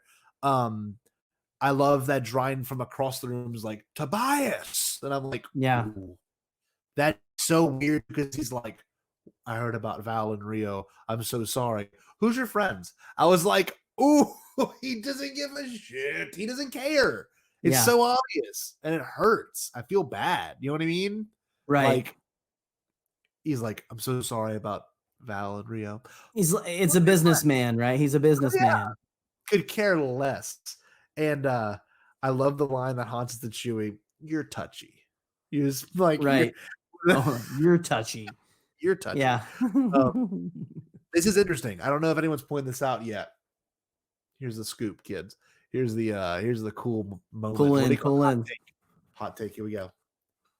Never thought about it. Watching it this one time, Dryden's face when he gets angry, obviously it goes red. Kind of, in a weird way, parallels Maul. just the fact that his face is also red, and you can even see it in Clone Wars, that the most recent the Phantom Apprentice, his face is red too in that moment too, when he's holding his chin, kind of like he does in Solo. But I really do think that's a visual parallel to Maul. What do you think, Jerry? I never really thought about it like that, but yeah, it is. Whenever I think we first started seeing like him in trailers and stuff like that, I think we were like, oh, he has like scarring or something, Yeah, right? that's what we thought. Yeah, Like some kind of like he's been through it too, like but he 100%, man. I don't know, that's an interesting parallel. I never really thought about that. It's weird because Maul's got the Sith eyes, and he's always had the Sith eyes just because I guess he's always been angry. But when Dryden gets angry, like his eyes themselves, like the actual white around his eyes, get super red and bloodshot. Like those lines in his face are like extremely red, and like I almost think it's like a parallel to Maul in its own way. Maybe, I don't know. I think that's really the case. I could see a little bit of that, maybe it's kind of like this guy's just as dangerous and like a blunt, not as much of a blunt instrument as Maul, which Maul isn't at this point. He's like in charge, right? Oh, master planner. Yeah, he's like Palpatine of his own little regime. And do you remember Dryden was supposed to be like that lion creature originally? That was like how he was written. And I forget the actor that was supposed to play him, but there was a really well-known I can't remember his name. He's like from The Wire and stuff. He's a very like popular character actor and stuff. Yeah. And he was supposed to be like in a mocap suit playing this role, which would have been interesting, but I almost like that they went with a human with like a and he wasn't, that's the funny thing, is he actually wasn't human. He was near human. That was it. Because that's why I think, what is it, Matt Martin? I think he said that he's the same species as like the bad guy in the Freemaker Adventures. Oh, like Nare or whatever, where she has like the skin stuff. That's that same kind of alien. It's not a human, but they're close enough. They just have the weird like skin stuff going on, which is it's kind of neat. Like that's always been a Star Wars thing, right? That's been an expanded universe thing. Yeah, which is great because that's what this next thing comes in, because you've been bringing up a lot Indiana Jones. There's a huge Indiana Jones reference in this, and it's the talisman. I forget the name of it. The Alex Damon knows it because the Staff of Ra. No. The actual little head. The little head guy that he takes from the first Indiana Jones, Raiders of the Lost Ark. Oh, that little idol. I don't know if that has like a name. The fertility idol. That's it. The fertility idol. And he takes that. And he doesn't take that. I mean, he takes it in Indiana Jones, but you see it in the background under this big giant blue skull, which is also a really big homage to one of the Solo books. Like, hey, like the Solo or Han Solo Lando books. Both of there's big references in all of those, man. Oh, if you haven't yet, go check out Star Wars Explains, like canon breakdowns of that. They're amazing Easter eggs. There's also a really subtle one where I think they're talking about coaxium, and one of them mentions Scarif, and I'm like, oh, forgot about that. Mercy Island. Yes. Where like Qira's talking about where else you could get coaxium or something. Yeah, refined coaxium. Because they're like trying to save their skins, right? Oh, it's great. And that's the thing. And there's a line where he says Crimson Dawn has a fragile relationship with the Pikes. And I'm like, oh, that makes sense. Because if one syndicate goes after another, then it all falls. And I don't know. You can obviously see that in the Siege of Mandalore. They do have a relationship. I don't know how good it is, but like the Pikes being, talking. Well, like even before that with like the Martez sisters. They're big in that. There's 3 of the whole episodes are all with like the Pikes and stuff. Pikes. Awesome.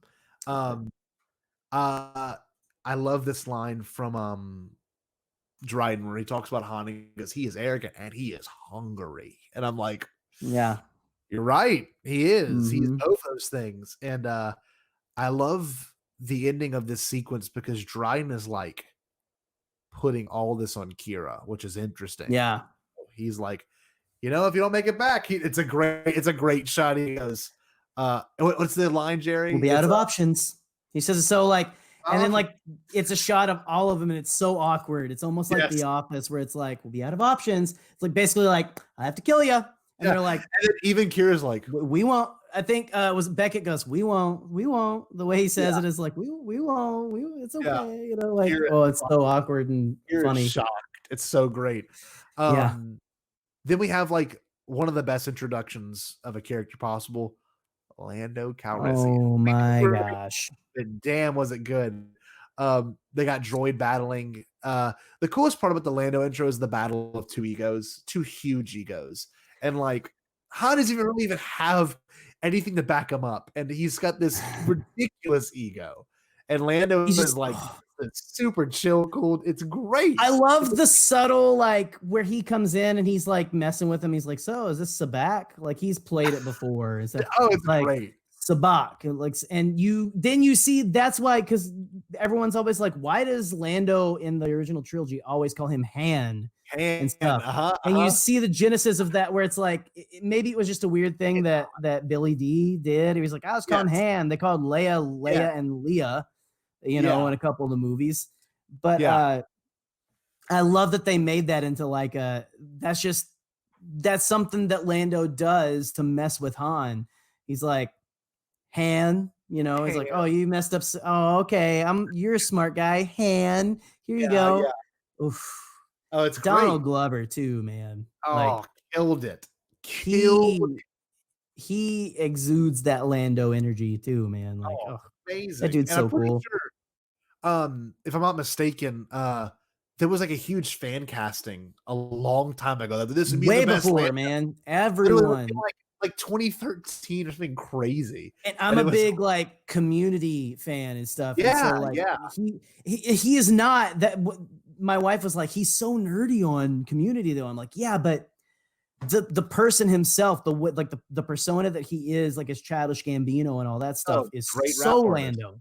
Like, he's so cool. Yeah, he's so like, slick. It's just he's a good actor. He can play whatever, and I don't know. Oh, it's killer. Good on him, man. Like he's a treat. Because the writing for this part is amazing, and you could tell it's written by a Kasdan. It's just like so well done, so tight. Yeah. It's so much across with very few words, and the fact that Han has, I guess, the ghost technically. He's like, "What's your ship?" I go, he has like that VCX or whatever. Yeah, and he's like, everyone's like, "Oh, what? Yeah. That's a nice ship." And I don't know, like there's super iconic like aliens from that sequence now too, like Six Eyes. We saw that at Celebration. Reminds me of Reeves and stuff. I wasn't in that one. No. Oh, was that? That one was amazing.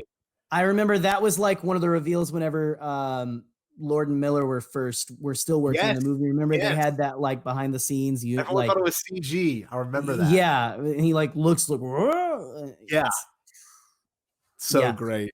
It was very Men in Black also a little bit, but I don't know. I feel like those things are like, that's like a close relative of the Gran, which is Reeves and all that stuff. It feels like it.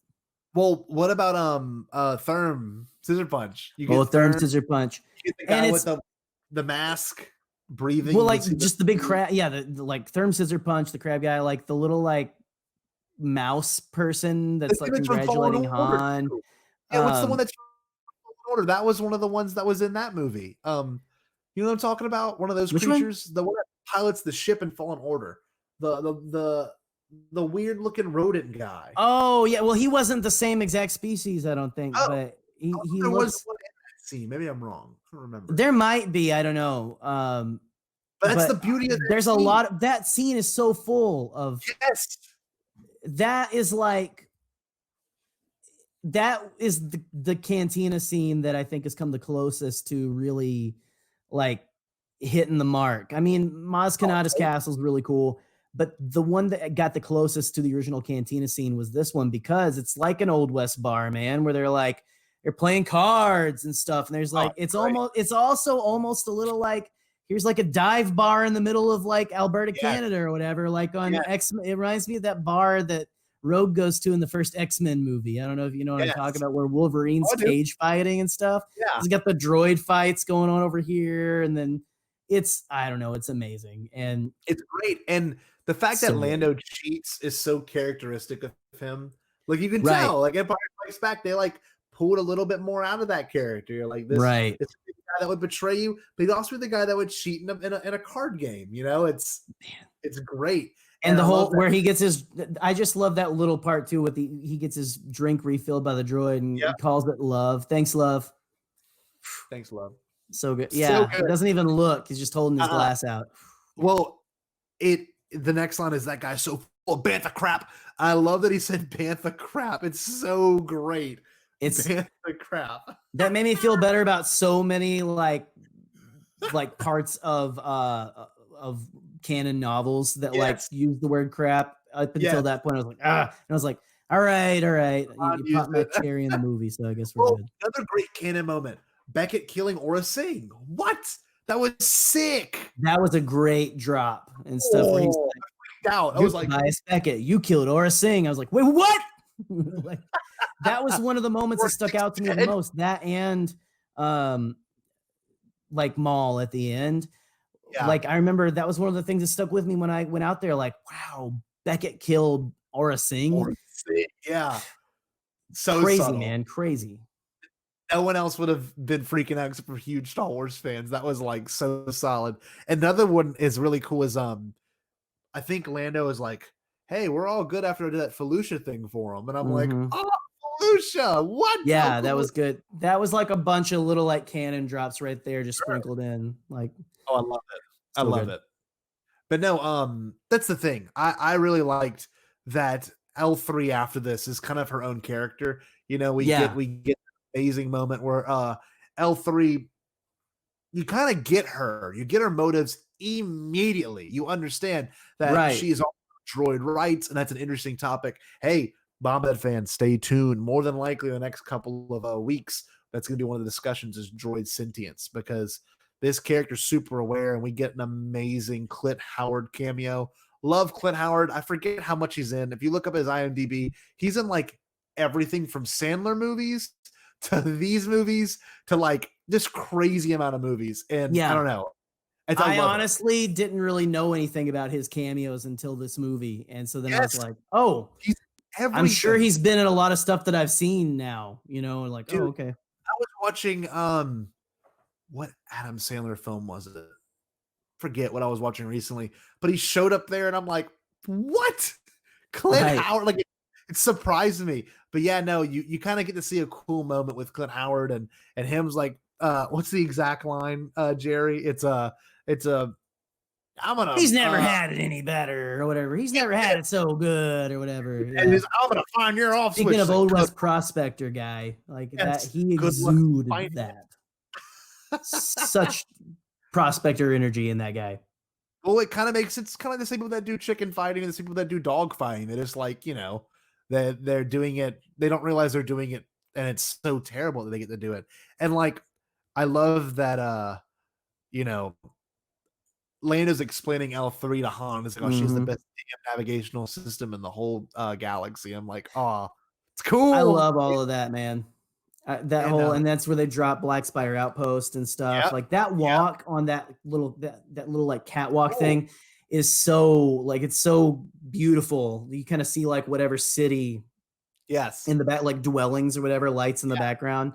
It's such a cool, like it's almost like a snow-covered indoor a little bit, like mountains instead of trees. Just that walkway.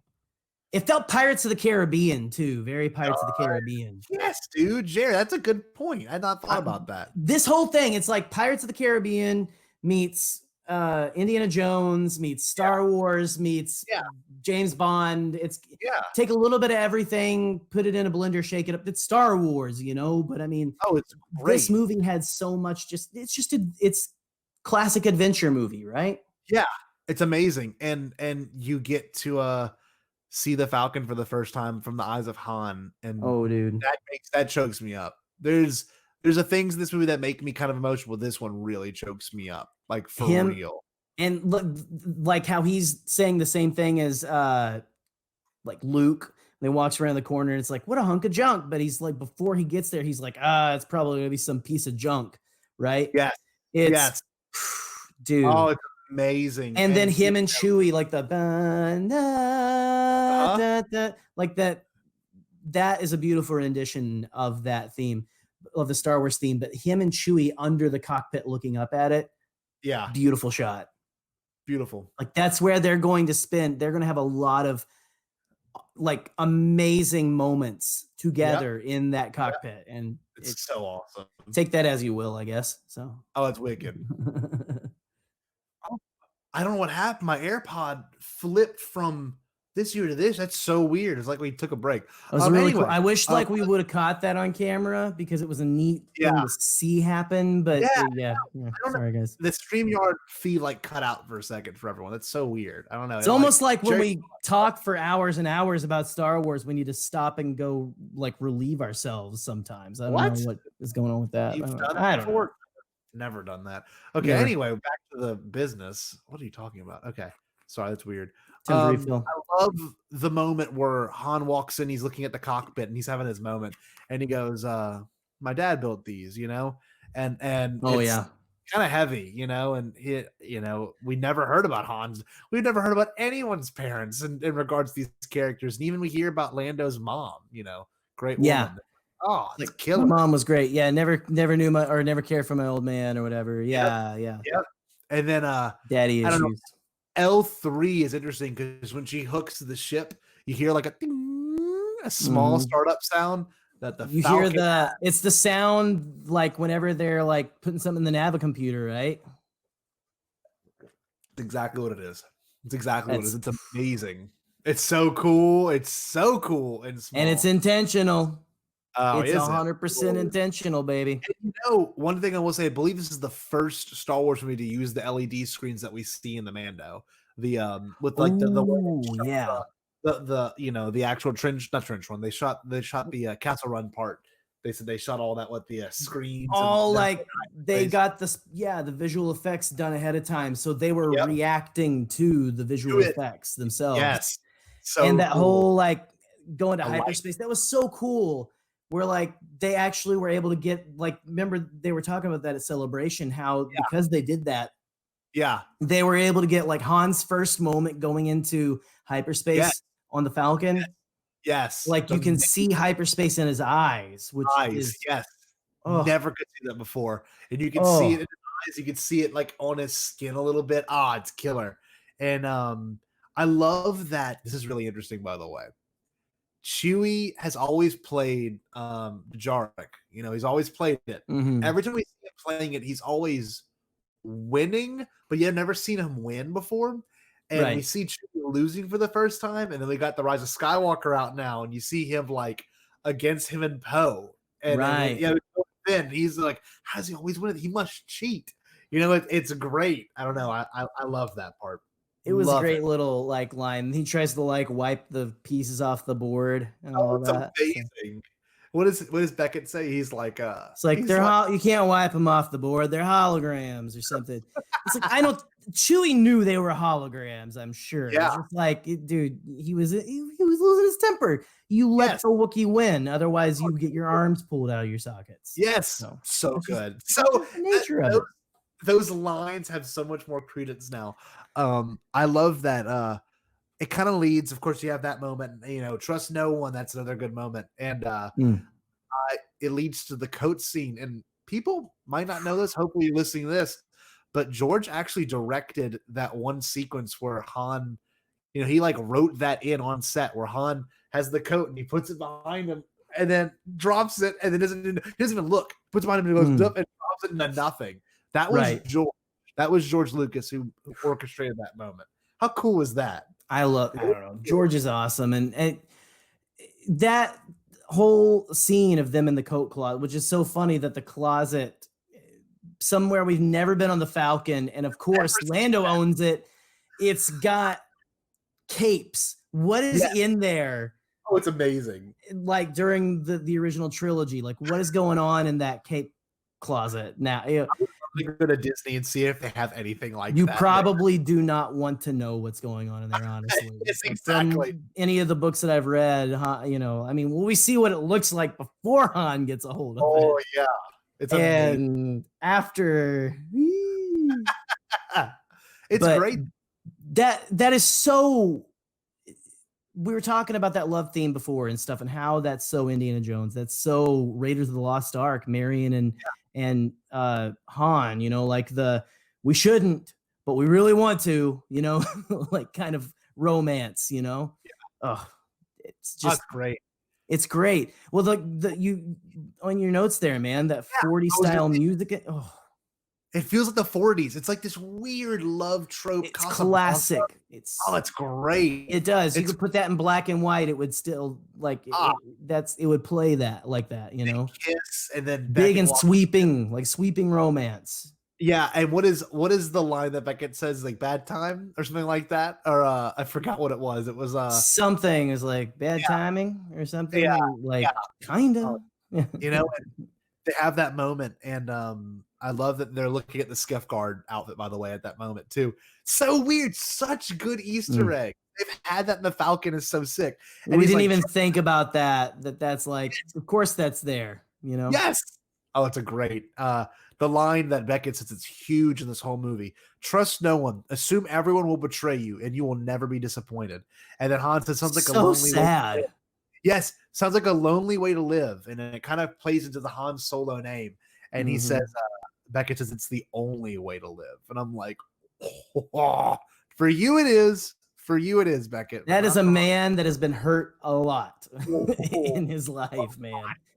That man has seen a lot of heartache. See, the cool thing about this whole sequence is a great transition sequence. This movie's plot is incredible. It's so fluent. Like you're watching this movie.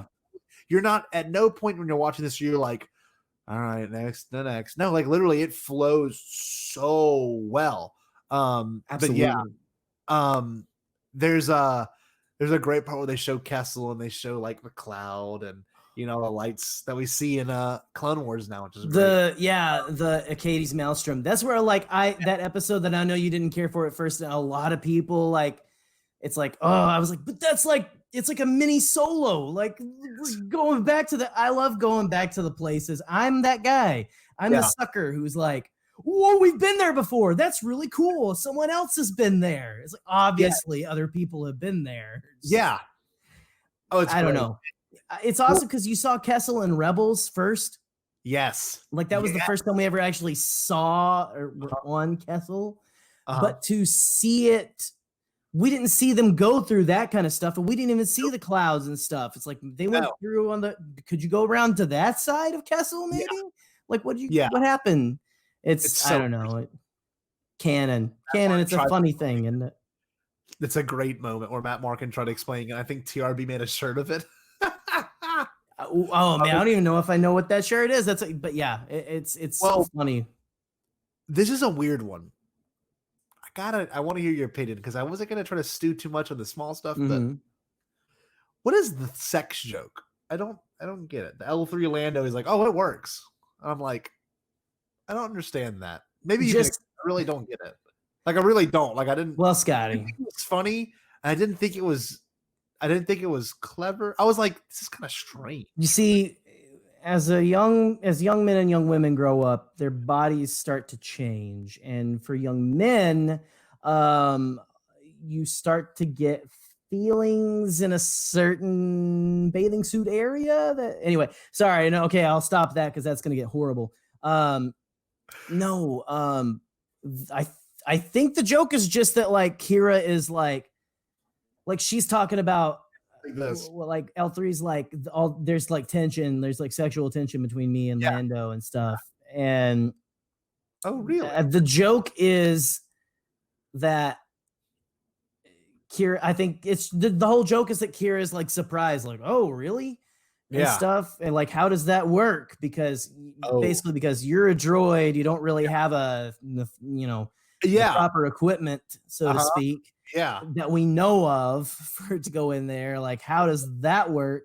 And she goes, oh, it works. Implying it's happened, which in canon now, whether you like it or not, and this is good for, I don't know, you got to be careful. Like, everyone should be able to see themselves in Star Wars. Yes. And I remember the outcry whenever, they said that Lando is pansexual. Yeah. Like basically have which basically means I don't know how this is different from the Lando we've always known. Lando will have sex with literally anything. That's Lando like that is like, how does he not exude that in the, it's like that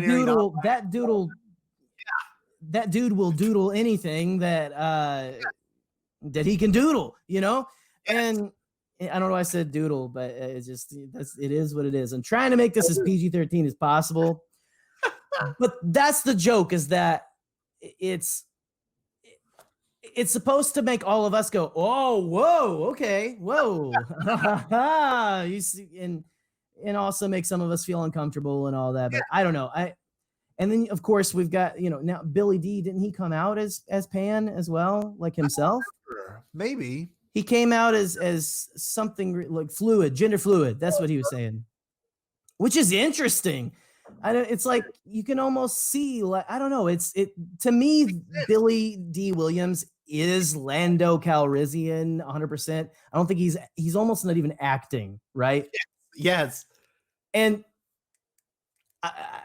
we've always said, Scott, like, everyone should be able to see themselves in Star Wars and stuff like that. I don't know. I don't know. We got to be careful because we're encroaching on different territory and stuff. I grew up very conservative Christian and stuff like that.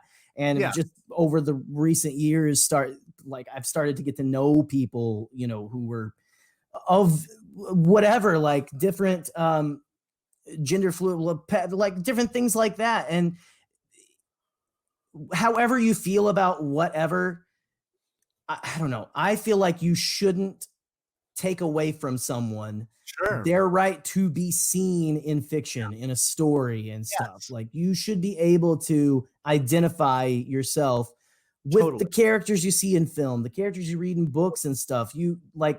Everyone deserves to have that. Okay. Yes. And I don't know. So no, it's huge. And it's funny because it's kind of glossed. It's kind of just grazed over. It's just like a little moment. And it's just mentioned. It's casual. Great. It shouldn't be a big thing. It's I never thought about it that way, Jerry. People, you gave me different viewing of that moment, because to me it was like a weird. You almost kind of see it like there is something between them.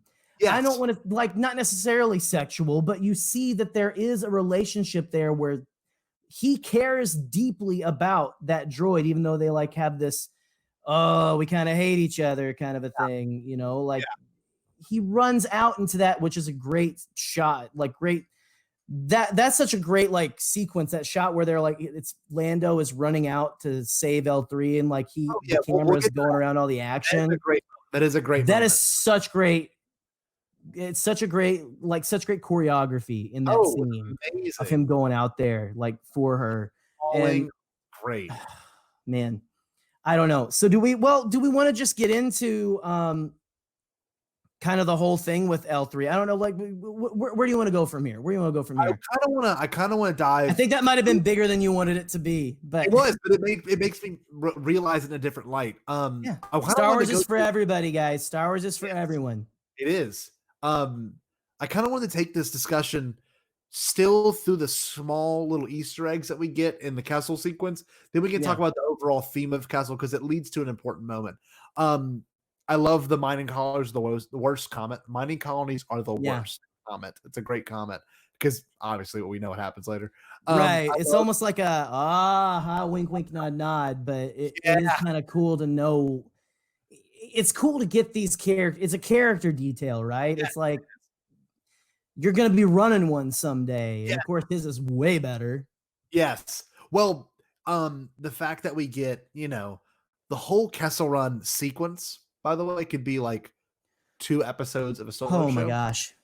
It could be This could end up being 2 episodes with how long we're going, but it's no, but you know what I mean. Yeah. I love the dice being passed back, and maybe you can do some Star Wars counseling with me, Mr. Scrimshaw Cable. I don't understand the dice anymore because it used to symbolize, at least to me, and what we saw in TLJ and The Force Awakens, used to symbolize like Han's past, the fact that he won the dice. I mean, the ship playing Sabacc, which is true. The dice were heavily involved, and then now it's like, well, I know a lot of people kind of have the issue, like, why does he have him initially with that's what he wins. He was supposed to win the Falcon with him and all that. And the whole thing with the dice for me now is it's something that it obviously has a special place in Han's heart, right? It's something that I'm going to, show mine while I'm talking about him, but it's a piece. It was a thing. For one thing, it was something only Uber nerds knew about back in the day. I didn't know about it until like The Force Awakens. I didn't even like really notice it until like I think right after the prequels had been done coming out. Like till I was an adult legally. It's like, whoa, there's dice in there. That's kind of neat. But obviously, it is something that symbolizes luck and stuff, and that's Han Solo's character. It's something that we don't know where it's still kind of legendary as to where did it come from. It's not necessarily how we got the Falcon, but it's something so important to Han that he takes it with him wherever he goes, right? He puts him, we see him put it on that like that speeder. It's like, why is he putting it on that? Because that is what's going to get him and Qira out of that life. He's like, we're getting out of here. What does he do? Okay. So that's when Han gets the dice back, right? What happened to the dice at the beginning of the movie? He gives them to Qira, right?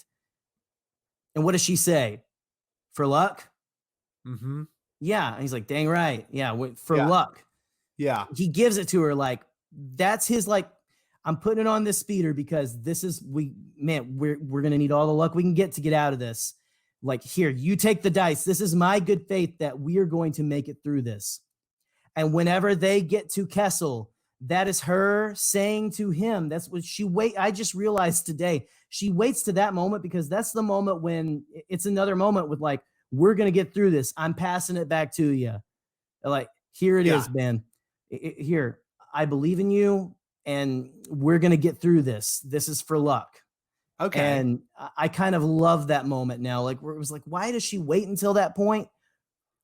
It's because just narratively in the story, to me, it's like, if this job goes wrong, they're dead, right?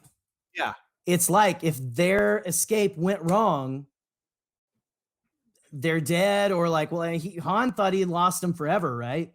Yeah. Yeah. And just, I don't know, to have that be like I'm playing the part right now and I'm going to punch you in the gut, but here, I really care about you and I want you to know we're going to get through this. This is for luck.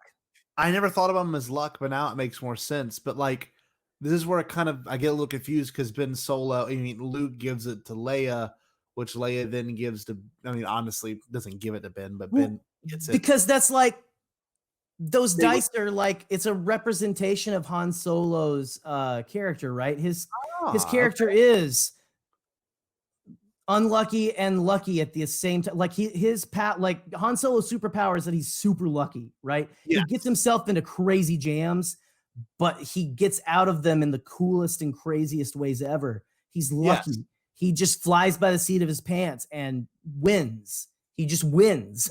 He loses, but then he gets out of it like in the nick of time and stuff. So Han Solo, dice, it's a roll of the dice. Han Solo's character is, I'm going to roll the dice. It's the last ditch effort, rolling of the dice.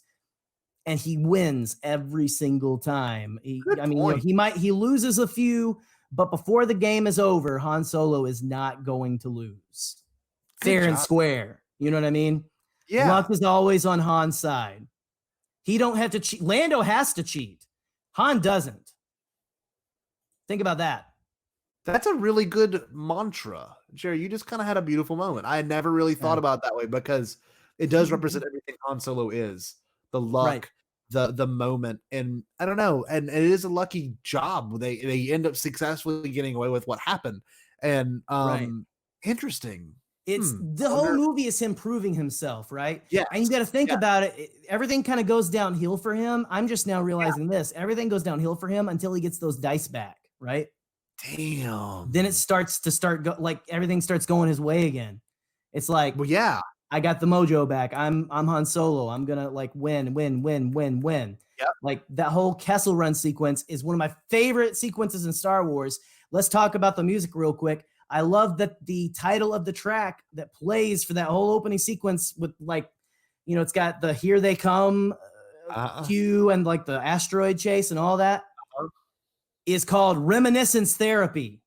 Oh, that has nothing to do with the movie at all. It's just that, yeah, we put a lot of really good tracks in here for you to like. It's for you to remember and have therapy and like go. That's great. Star Wars. Did you not like? That's I've always like been like that's such a great title for that. Just for a while, that was my favorite Star Wars track. It might still be. It's great. I'm gonna do a speed run real quick of all like the Easter eggs we get before they escape Kessel. Okay, right. So things we get that are insane, that are John Kaz and amazing. We get Terrace Kasi. We get the droid, the Chewie ripping off the arms of the people. We get the droid control room, which is just a great moment. We love that freedom. The droids free the humans in this, which is very interesting. Kind of like opposite of what we get with the Clone Wars. We get a malnourished Wookiee, which is amazing. You just see their little weird faces, and I feel so bad. Right. You get a nut kick, by the way, where he goes, "Ooh la la la," and he kicks that guy in the nuts. It's great. That's what I said. That's what I said. Yeah. And I love that. That's very Indiana Jones, by the way. Oh, yeah. I love how L3 is the most human of all the characters because she's so unpredictable, which is an interesting thing. We'll get to that on our Droid Sentience episode. Oh man, I think she has one of the best comedic moments of Solo, honestly, where she's like, they're like, the droids free the slaves, and Han's like, "What are you guys doing up there?" And she goes, "I created a distraction." Then you've got the immediate cut to the way she's so excited. She's like, "I created a distraction," and the droids up on the thing going, bah, bah, bah, bah, bah, bah, bah, you know. Yeah. I was dying. That's an underrated comedic moment for me. I feel like, I don't know. That's the funniest moment of the movie to me. It's great. I love that Anthony Daniels gets his cameo. It's like, come on, whatever her name was. Sagwa. Yeah. Sagwa. This way. I wondered, is that the same character he played in Attack of the Clones who's like really down on his luck and got enslaved in Kessel? You know, I had that thought today because you got Warwick Davis playing Weasel, his character from Phantom Menace. But I don't know. I think it's two different people. I don't know because he's like in Coruscant with Ahmed Best and stuff, and George's daughter. That's interesting. Well, I don't know. It could be. That would be interesting. Be cool. We got a story about him. But let's stop making the galaxy so small, Scotty. What's not? The next sequence is when they're escaping. And the gun throw between Landon and Landon. Oh, so beautiful. Was that 100% practical? Oh, yeah. Oh, totally. And he catches it. He turns around and Han does the pose. Like the stand, like cardboard cutout pose we see, you know? Oh, it's great. And I don't know. The next part that really kind of gets you, and it's the only really big emotional part in the movie, is L3 getting killed, and like it's brutal to watch. And I never really got emotional watching it. I watched it today and it was kind of like, damn, they like really drew it out in a good way. And they try to make you feel it and stuff. It's crazy how little L3's in the movie, but how big of an impact she kind of had. You know what I mean? Yeah. And the way Ron Howard shot this, I think, is so him. This weird like follow shot like under that pole between that's such a beautiful like so well choreographed, man. So good. It's amazing. And of course, you know, Lando freaking out and bringing him in. I love the way she gets shot like twice through the torso with like those big guns and stuff. It shows you like the savageness of those weapons and stuff, like why those are so like in Mandalorian where they've got the E-web cannon and like you're like, dude, it's gonna vaporize people, you know. I saw it vaporize my like troopers and stuff, and like he pull like and her just the top half comes and he just runs. It's great. Well, oh man, I don't know. Not to like I feel like we need to keep on that kind of. Okay, let's stay on that for a minute with L3 and her death. And where do you stand on the droid who is all for droid sentience getting her brain pulled out and put into the Falcon to help them escape? The Falcon is are a mind of you itself. Empire are Strikes Back you clear, but I'll say that in a second. well no well I just because that was a big thing. Like a lot of people were like, I feel really weird about this. Why did you make this whole big thing about her being for droid rights and stuff? And I mean, I even had a couple of friends who were like, oh, that's like kind of a caricature, like almost feminist or something. I'm like, well, in a way or something, but it's very, which the actress and stuff too, I'm Phoebe Waller-Bridge is that's like her personality and stuff is L3. I feel like that kind of character, but like she, the whole, like people had like a big problem with like this droid wants like freedom and you put her brain, she has to live forever, like being told where to go. Interesting. I don't know. I can't remember exactly how they played it in the canon novelization. They didn't make it her mind. They strictly said that her navigational data is well, it's now like a part of the Falcon. that is my point. Is this is where it gets weird. Okay, L3 was dead. I think the character we were talking about, L3, is gone. I think the personality quirks kind of come with the navigational data from the neurocore or whatever. 3PO in Empire Strikes Back says this ship has the most peculiar dialect. And to think if it was Assassin C3PO, it would be amazing.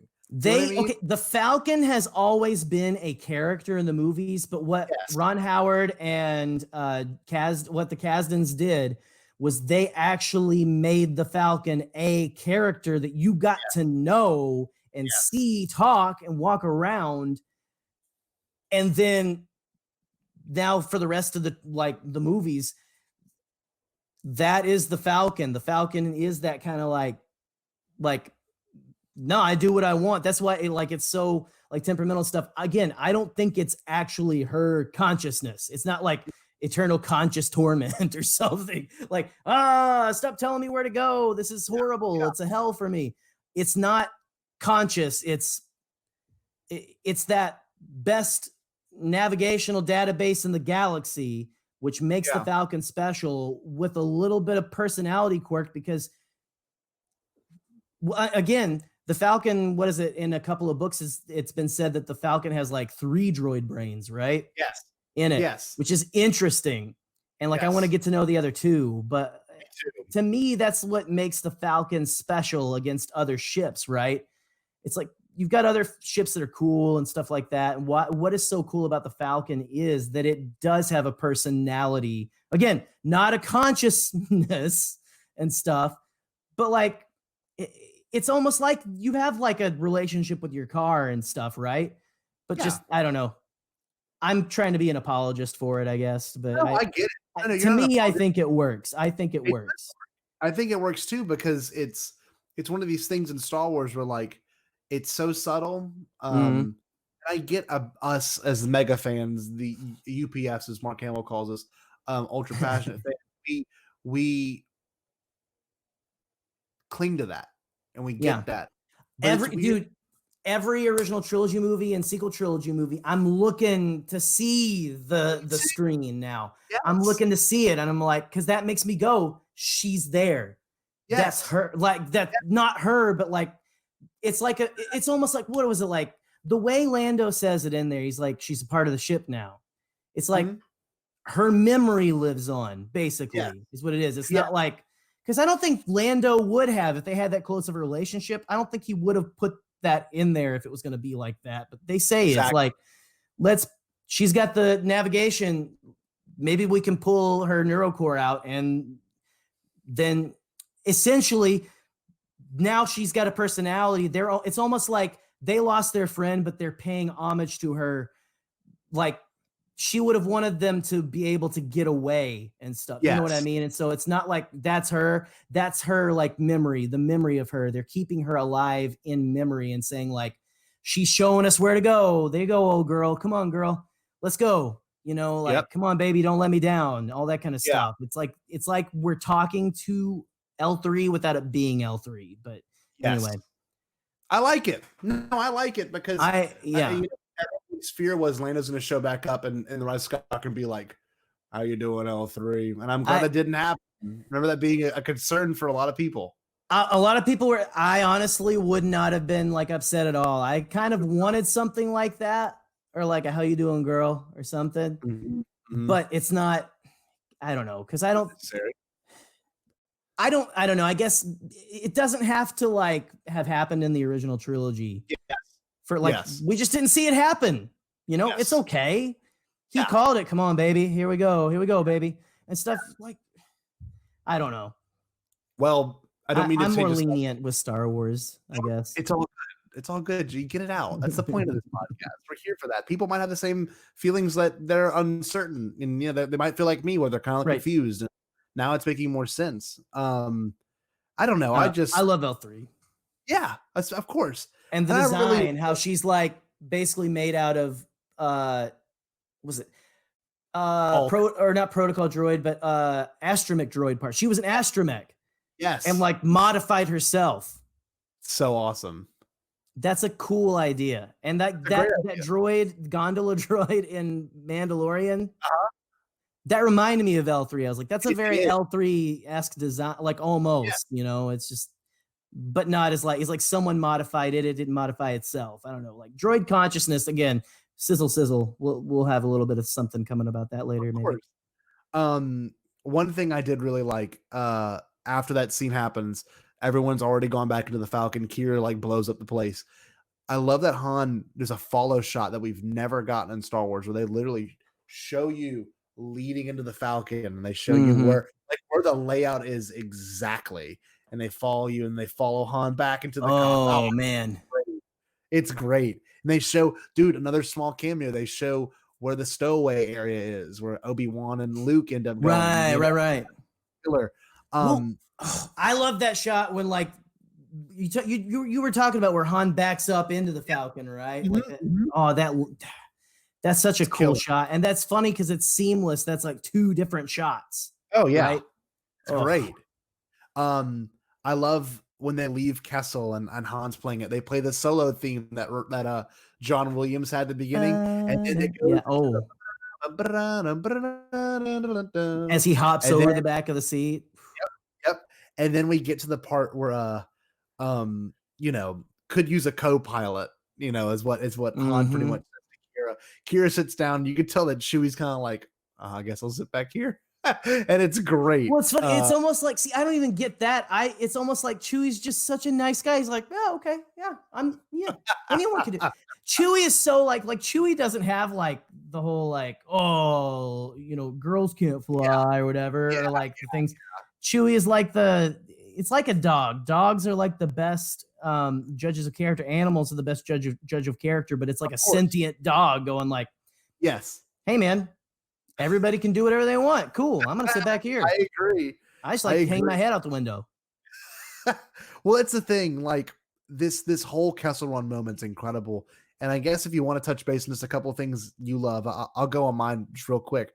I love the new ships. I love the new TIE fighter they showed just for that 1 second. It's great.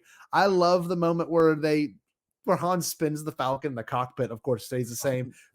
And then the noise is like, bong, poof, blows it up into an asteroid. It almost sounds like a dodgeball getting hit with a dodgeball or something. Yes, it does. It's like at that bong to it. It's great. And then we get the Chewie theme. Oh, wish we would have Oh, it's great. It's kind of like the Jar Jar theme. Doesn't get enough love. Just doesn't. The thing about the Kessel Run, to me, it's the only time really in a very long, like, I don't even know. I mean, I'm saying that. I'm just dramatic. I think the Kessel Run is a pure rush. Like a true rush, adrenaline, a moment. Like that scene, I'm watching it, and I think it's like a 17-minute scene, 15-minute scene. It's a big chunk. speeds by. Like it's so quick. I love the Back to the Future reference. I love My the friend Needles. my pound needles. I love the practical effect of the coaxium. I love that. I don't know. I love that L3 looks like an old hard drive.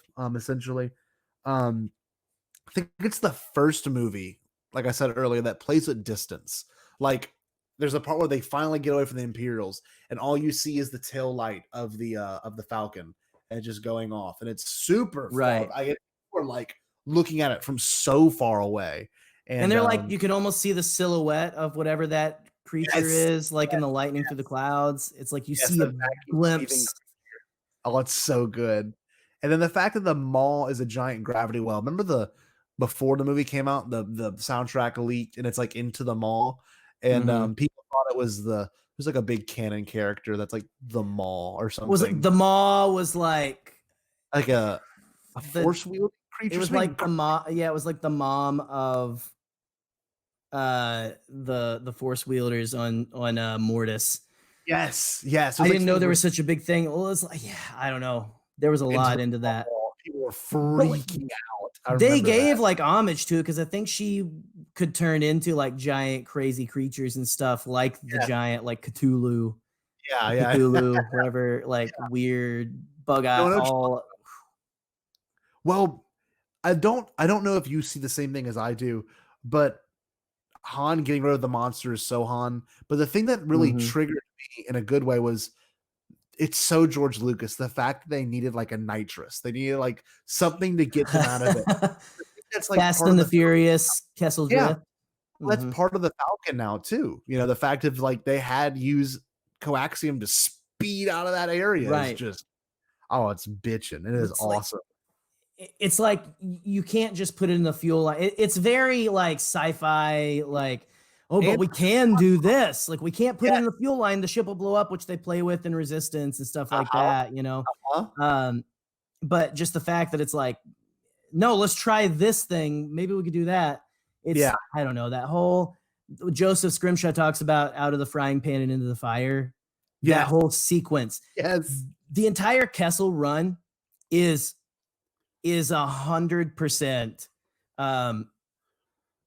It is quintessential Star Wars. It is one of my favorite sequences in all of Star Wars now. And totally. They gave credence to a scene that was written, or I guess referenced. A line of dialogue. You made this the ship that made the Kessel run in 12 parsecs. 41 years ago. Yeah. So good. Well, it's like, I understand the two, like, you don't want them to explain every line of dialogue, but no, if you're going to make this Han Solo movie, why wouldn't it be about that? Like him that's how he made his name. It's the ship that made the Kessel run in less than 12 parsecs. Yes. And it's funny because he's rounding down and stuff. It's like, not if you round down, buddy, or something, The escape part is so good because they get out of it, and it parallels the scene earlier with the speeder, and they get stuck. And I love that the music kicks in, and oh shit! Just like that's such a. It's cool because it cuts immediately to Savareen, and that person's just sitting there. And it's like it's Han Solo. It's such a good. Oh man, that's great. And that's everything. Like Beckett in the gunning turret and stuff. Like I love when they lose the turret, and he goes, it's like, we just lost the gun. It really hurt my thumbs. Like, oh. It's great. So good. That moment, that whole sequence is like pure adrenaline pod race. It's just great. Yeah. And like setting up that the Falcon is all about like it's temperamental and it is going to break down at the worst moment. Yes. Only to save your freaking butt at the very last moment. Second. Oh, it's great.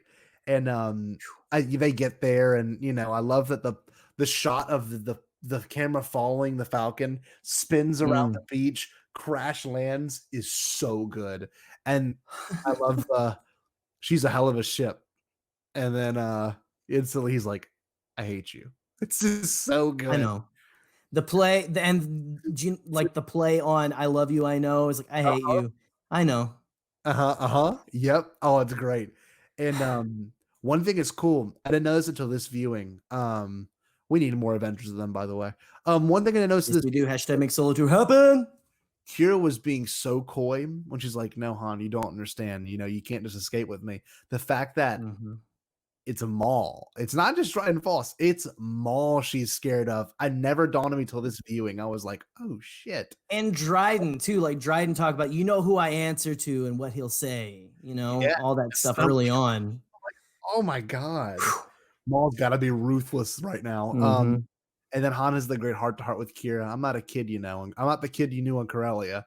I'm an outlaw. And Kira's like, no, you're the good guy. He's like, I'm a bad guy. I'm a bad guy. So true. It's so you true. are the good guy. And he does. A New Hope proves it. And all the other It's movies. so Han Solo. He has that like grin, that Han Solo grin. So sure of himself, but immediately like, what the heck did I just do? Like, yeah. And then like the fact that he's trying to live up to his own name, but he will never live up to his own name. He thinks of himself as a super, I don't know, independent, like badass. And he is, don't get me wrong, but it's like, you're a softie. No matter he's too loyal and he's too brave. Like he really is. He wants to be more of a coward, like run and do his own thing. Yes. But he cares too much about people. Yes. Which is his greatest, he would say flaw. But the greatest strength of Han Solo is that he believes and cares for other people. Oh, it's great. And will never stop caring. Oh yeah. Even though he wants to. Yeah. And then the fact over here, we have like, you know, it's the death of him, in fact, in Force Awakens. Sorry, I just think about that. No, there's a cool parallel that I never saw into this viewing that you'll really like. I love that the Crimson Dawn theme, you know, I'm sorry, Crimson Dawn thing. Wait, I'm going to say the Marauders theme. The Marauders theme happens again, and they show them, and they have the classic Western shot with the hand on the gun. And Han does his typical Han, like, you see that ship over there? About 30 people. Armed guards. Yeah. And he's like, by the snap of my finger, by one sign, the ship just takes off. I'm like, oh, it's so good. That's pretty. I think that's pretty Phil Lord and Chris Miller. I think that was a little antidote that they probably coined. Just good. I can see that, but that is so Han Solo. It is. That's so Han, man. Great. Like the big bluff and then the immediate like. It's like the opposite of the shrug in Return of the Jedi. It's the exact opposite. Yes, it is. That's a great, Jerry. Good point. I love that the Marauders or Infus Nest is like an early source of the rebellion. Never thought about that till this viewing too.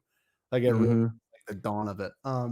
You even have like one of the Two Tubes twins or whatever. Maybe it's just another. But you know, the person they delivered the coaxium to in the novelization was Saw.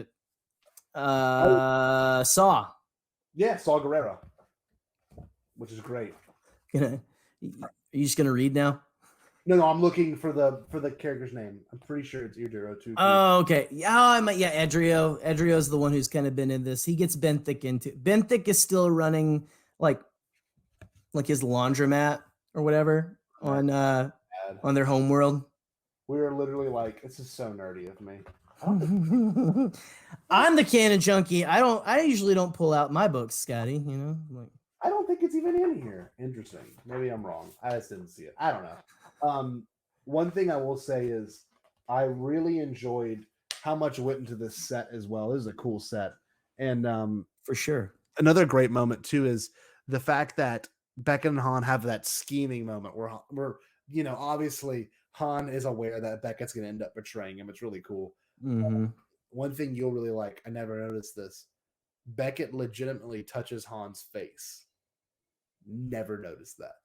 And that really kind of plays into Han touching Ben's face later. I never noticed. Like whenever like at the very end, right before they walk away, right before he mentions the Tatooine, he does like a brief slap, holds it there on his shoulder, and then he walks away. And I'm like, ooh. Wow, that is a good parallel. John Kasdan noticed that scene. You got to keep in mind the Han and Ben scene from right Force Awakens. John Kasdan did write that. So wow, something I noticed. Yeah, I'll pull it up. I'll send you a screenshot because I was like blown away by it. I was like, whoa, wow. really subtle, really quick. That's very subtle, but very good. Yeah. Father figure. So of course the obvious, and it sucks, the obvious tie into a sequel. Find me a Tatooine, big shot gangster put together a crew. Neat. And the need there, yeah, like for Jabba the Hutt and stuff. Yes. Working for Darth Maul, plot twist, which broke the brains of anyone who has never seen Clone Wars but likes Star Wars. Like, I can't tell you how many times do we all get asked, so this is before the Phantom Menace? My dad was so confused. My mom was like, wait, I'm so lost. And I'm like, yeah, they kind of really dropped that on everyone, you know? Yeah, there's one cool thing I want to bring up before that reveal, but the fact that Dryden is such a killer character, like really so good. And he's like, I never have to ask anything twice. What do you say? It's I never asked for anything twice, Han. And I'm like, so good. So good. And the mini twist, the like obvious, like, you know, classic heist movie, like, here's the first twist. Oh, Becca's alive, or Becca's there. The second twist is Dryden's people are like, wait, what? Then the third twist is that Becca's like, bam, bam, yeah, I don't even need any of y'all. I'm gonna take this and go to Gleon's son. The only, yeah, I gotta do some thinking. I like to be the only one with a blaster in my hand while I'm doing it. Yes, and such a cowboy, man. I love that. Dryden's like, Becca, what are you doing? It's so good. He freaks out.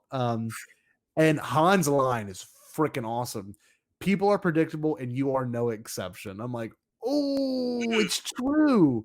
I used your own logic against you, man. Yep. Like, yeah, you did teach me something. Boom. And Jerry, how classic was Dryden's death? It was so like movie, like old movie. Like she spins around. He's like, and he falls. So great. It's funny. Like, that went so much faster than I thought it would after like she started fighting him. It was like boom. And I'm like, whoa, okay. Yeah, wow. Good job. But like it's amazing because it's like Dryden is dangerous, but he's so much talk, right? Oh yeah. That's why he surrounds himself with all these like protectors like Qira and stuff. Yes. It's amazing. And then I love that Han, you know, after this movie is a character tormented by love. I never thought about that. He's jaded to love because Qira, you know, leaves him. And I don't know, but this is the last big thing I want to get on because this movie's ending is great. But this is the last thing I want to talk about, like big topic. What was that Maul reveal like for you? That was honestly, for me, was the only time I was 1,000% shocked by something in Star Wars ever. Like I was like, that was as big as like for me as like the on your left moment in Endgame, or like even Captain America getting Mjolnir, whatever the hammer's name is. That was as big. Mjolnir, that was that moment for me. Meow meow or whatever. Yeah, meow. But you know what I mean. It was like.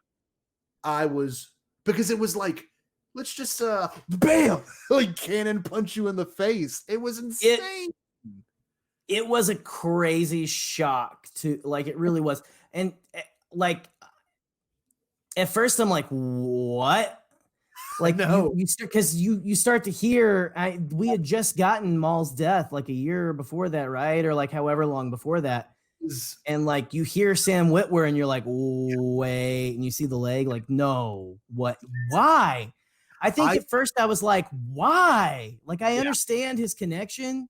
Yeah. I actually did. I was a little like, this was the only time like it shocked me, but then I was like, I had to do a little bit of the counseling stuff. I was like, what is that? That's cool, but that's a flex, man. That is a choice and stuff. But like at first, I'm like, that is a choice that is just kind of way out of left cannon field. Sure. And the more I thought about it, the more I was like, wow, I love that for canon and stuff that they like this.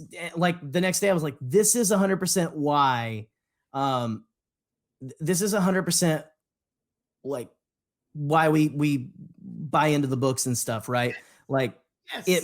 it means something when something like that happens. Oh. And it's what is it like on Star Wars Day? They released like a trailer or something where it's like it had the whole story. It had like cartoons and all that. And it was like, I think I tweeted out like, it all matters, guys. It all matters. Well, it's like, you don't have to watch all of it, but it all matters. But that was the thing. It was like the expectancy of the Star Wars fans went from being like a 3 at most to legit going to like a 12 out of 10. Right. It was like, oh, Han Solo, Imperial era.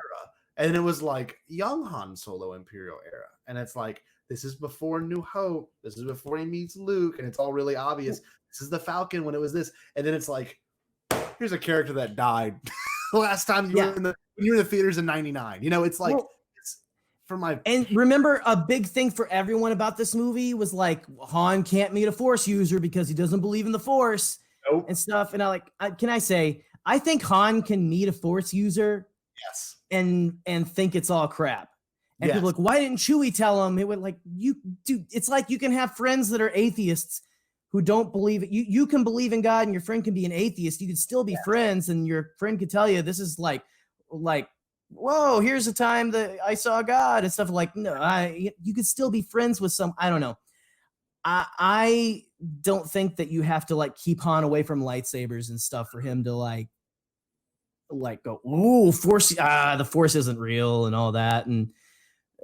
But that they decided to throw Darth Maul in there as a Force user, as he is the big bad over, like he is the dark cloud over the whole thing. He's the one who's in charge of that syndicate, and that's why it's so dangerous. Give us the Solo Disney Plus series #make Solo 2 happen, and show us how what happens. What's that conversation between Maul and Qira when she goes over there? Like, show us Qira he even flexing her I'm gonna survive underworld muscles with Maul. Like he literally is like, come to me on Dathomir. Like they did not. He ignites his lightsaber for no reason except for I think it's because I love it. It's dude's I context. love it too. It's 100% for intimidation to me. And context. And it's for people that like my dad that are like, oh no way, that really is him. And then, it's like it's the sky. And Ray Park looking older really plays into Maul looking the way he does. You know what I mean? And that they chose Sam Witwer to come back and do the voice instead of, Peter Serafinowicz, or I can't know if I'm saying it. I don't know if I'm saying his name right. Yeah. He was great in Phantom Menace, but Witwer is Maul now. Him and Ray Park. Ray Park's the physicality, and the voice of Darth Maul is Sam Witwer. Oh, totally. It's beautiful that is in a film now. Well, I remember in the theaters, and I freak out in movies. You see my trailer. Oh yeah, this is how I am. And me too. I can't help it. And I've never. I just haven't been caught on camera yet. Yeah, exactly. But I legitimately stood up and was like, "What the hell?" I was like, "What the shit?" I would lose what? My mind. I was like, "I can't believe." I think that was my exact reaction. Was what? Yes. What? Whoa! It's such a big moment because you're expecting Jabba. You're expecting a Pike. You're expecting something so not that. And then when you see that, I remember seeing it with Troy, and I was like, dude, you have no idea what's going to come up. You know what I mean? It's so unexpected. And I would love to have seen myself that night because I was just shocked. But dude, it was a great moment. All were. We all were. Not that shocked. I haven't been that shocked since that, except for Mandalorian finale where Gideon, the dark saber pops out of the hull of the TIE fighter. Cannon shot. That was the last time I think that I went what? And realized it was 5 a.m. I don't want to wake up my family, So dude, I feel that. And Star Wars. Well, the movie at this point's amazing. I mean, the whole movie is great, but it's coming to an obvious close, and you can tell the pacing. And it kind of ends really quickly after Qira leaves. It really just kind of boom. It's like boom, boom. Yeah. We get a fourth act, which is something we never get in a Star Wars, and you get like Han getting the ship at the very end, which is I think it might even be right because it's such a cool ending. We have like gets the dice back, and from then on, luck's on his side, dude. It's his lucky charm, you know. Fair and square, baby. Fair and square. How cool is it when Han shot first, number one? Let's just be really on that one. In that moment. Yeah. I love that Han held Beckett when he died. And I was like, yeah, that's really awesome. It's beautiful. It's a beautiful juxtaposition because it is that I do care. He is a good person. He shot him because he knew what was going to happen. And I mean, we can get into we don't have to debate the Han Greedo thing, shooting first or whatever. Like, I understand everyone likes the one where he just blasts blasts Greedo, like blows him away. It's still, I think we said this before in our like special edition episode, right? Where we're like, to me, he still shoots a guy in cold blood. It's like so close together. Mm-hmm. I don't know. To me, it's like they've edited it closer and closer and stuff. I know it's still funny, but I want to get to one last thing before we close the thing out, because it's interesting too, because it's kind of a tie-in to Han, who he is in Empire Strikes Back and New Hope. The first person he calls kid is Enfys Nest, and I think it's because he calls Luke, he's like, I'm the big tough guy now, right? And he kind of, and that's an interesting arc for him because he had to kind of do something he didn't want to do. He did not want to kill Beckett, you can tell. Yeah. I love one thing, and this is such a cool canon moment because I freaked out when it happened, was the same. I don't even know how they achieved it. They must have studied the video like millions of times, but it's the same exact rough hug that Lando gives to Han in Empire Strikes Back. Oh, it is. Yeah, he like grabs the card and stuff. Like, how you do? Well, it's a complete flip. Yep, it's amazing, shot for shot. Like, I wish I might try to edit it together because it's so good. It's literally that.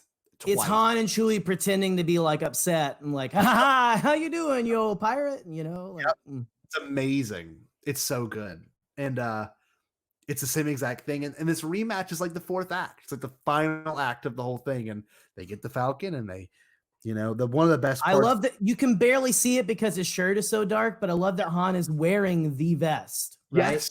Yes, he is. It's great. Today I was thinking too, like, I need to get that shirt and vest combo. Yes. Because that's a more subtle than like the white or cream shirt. I really need to get that. I think I could wear that in real life. So we'll see. You may see me at the grocery store with a mask and a Han Solo vest. Who knows? The rematch is amazing, and the coolest part, I think, it's so subtle, is him and Chewie put their hand on the I guess the hyperspace igniter or whatever. Yeah, the punch it. Yeah. Punch it, and they don't even say it. They just do it together, and then well, like the whole that whole suite, like them like flying from the planet, like doing a corkscrew almost, like great. All of that. It's a great ending sequence, man. It's great. And like the whole ending on the dice. Which again, that is Han Solo's character. It represents Han. Han is luck. Good job. Dice is luck. Dice represent luck. You know, all that. It's 100%. That is Han's character. And so again, there you go. Shout out to the dice, baby. Guys, this was a long one, but a good one. And I hope you enjoy the commentary. Longy, but a goodie? Yeah. So this is essentially, and you know what? I think I'm gonna, by the time you guys are seeing this, you might have seen a couple of teases about the Bombad Buildup returning and stuff. So the Bombad Buildup has returned with a vengeance. Full vengeance. And an over 3 hour, possibly, vengeance. Oh yeah, it's long. It's Depends on if we include the pee break, but we'll see. AirPod flyover. No, thank you so much. And if y'all really enjoy this, and it's a long one, please subscribe, like, share, rate us 5 stars, which is something you don't even do anymore. I think you do that on iTunes, but remember YouTube used to have the rating system. Maybe we can pull out a couple clips for this so you don't have to watch the whole 3 hour thing. I don't know. We'll see. But please, if you really liked it, head over to the Beyond the Blast Doors Patreon page, become a patron for us, and have Do it. that. You need to give us your money. And we know that you can keep up with us online at beyondtheblastdoors.com, and you can always find Jerry and I living on social media because we're so good about that. Living. Try my That's best. how anyone lives anymore, right? Yes, yeah, totally. Quarantine on your phone. Follow us on Twitter at Bombadcast. Make sure you follow Jerry and I on Twitter as well if you'd like to. And if you want to be on the show, send us a message. We'll be good. We'll figure it out. But Jerry, what should the good people do? You should stay home, stay safe, and you should most of all make Solo 2 happen. Make Solo 2 happen. Make Solo 2 happen. Hashtag make Solo 2 happen. Stay bombad. Or as you would say in Tree Woke, good night.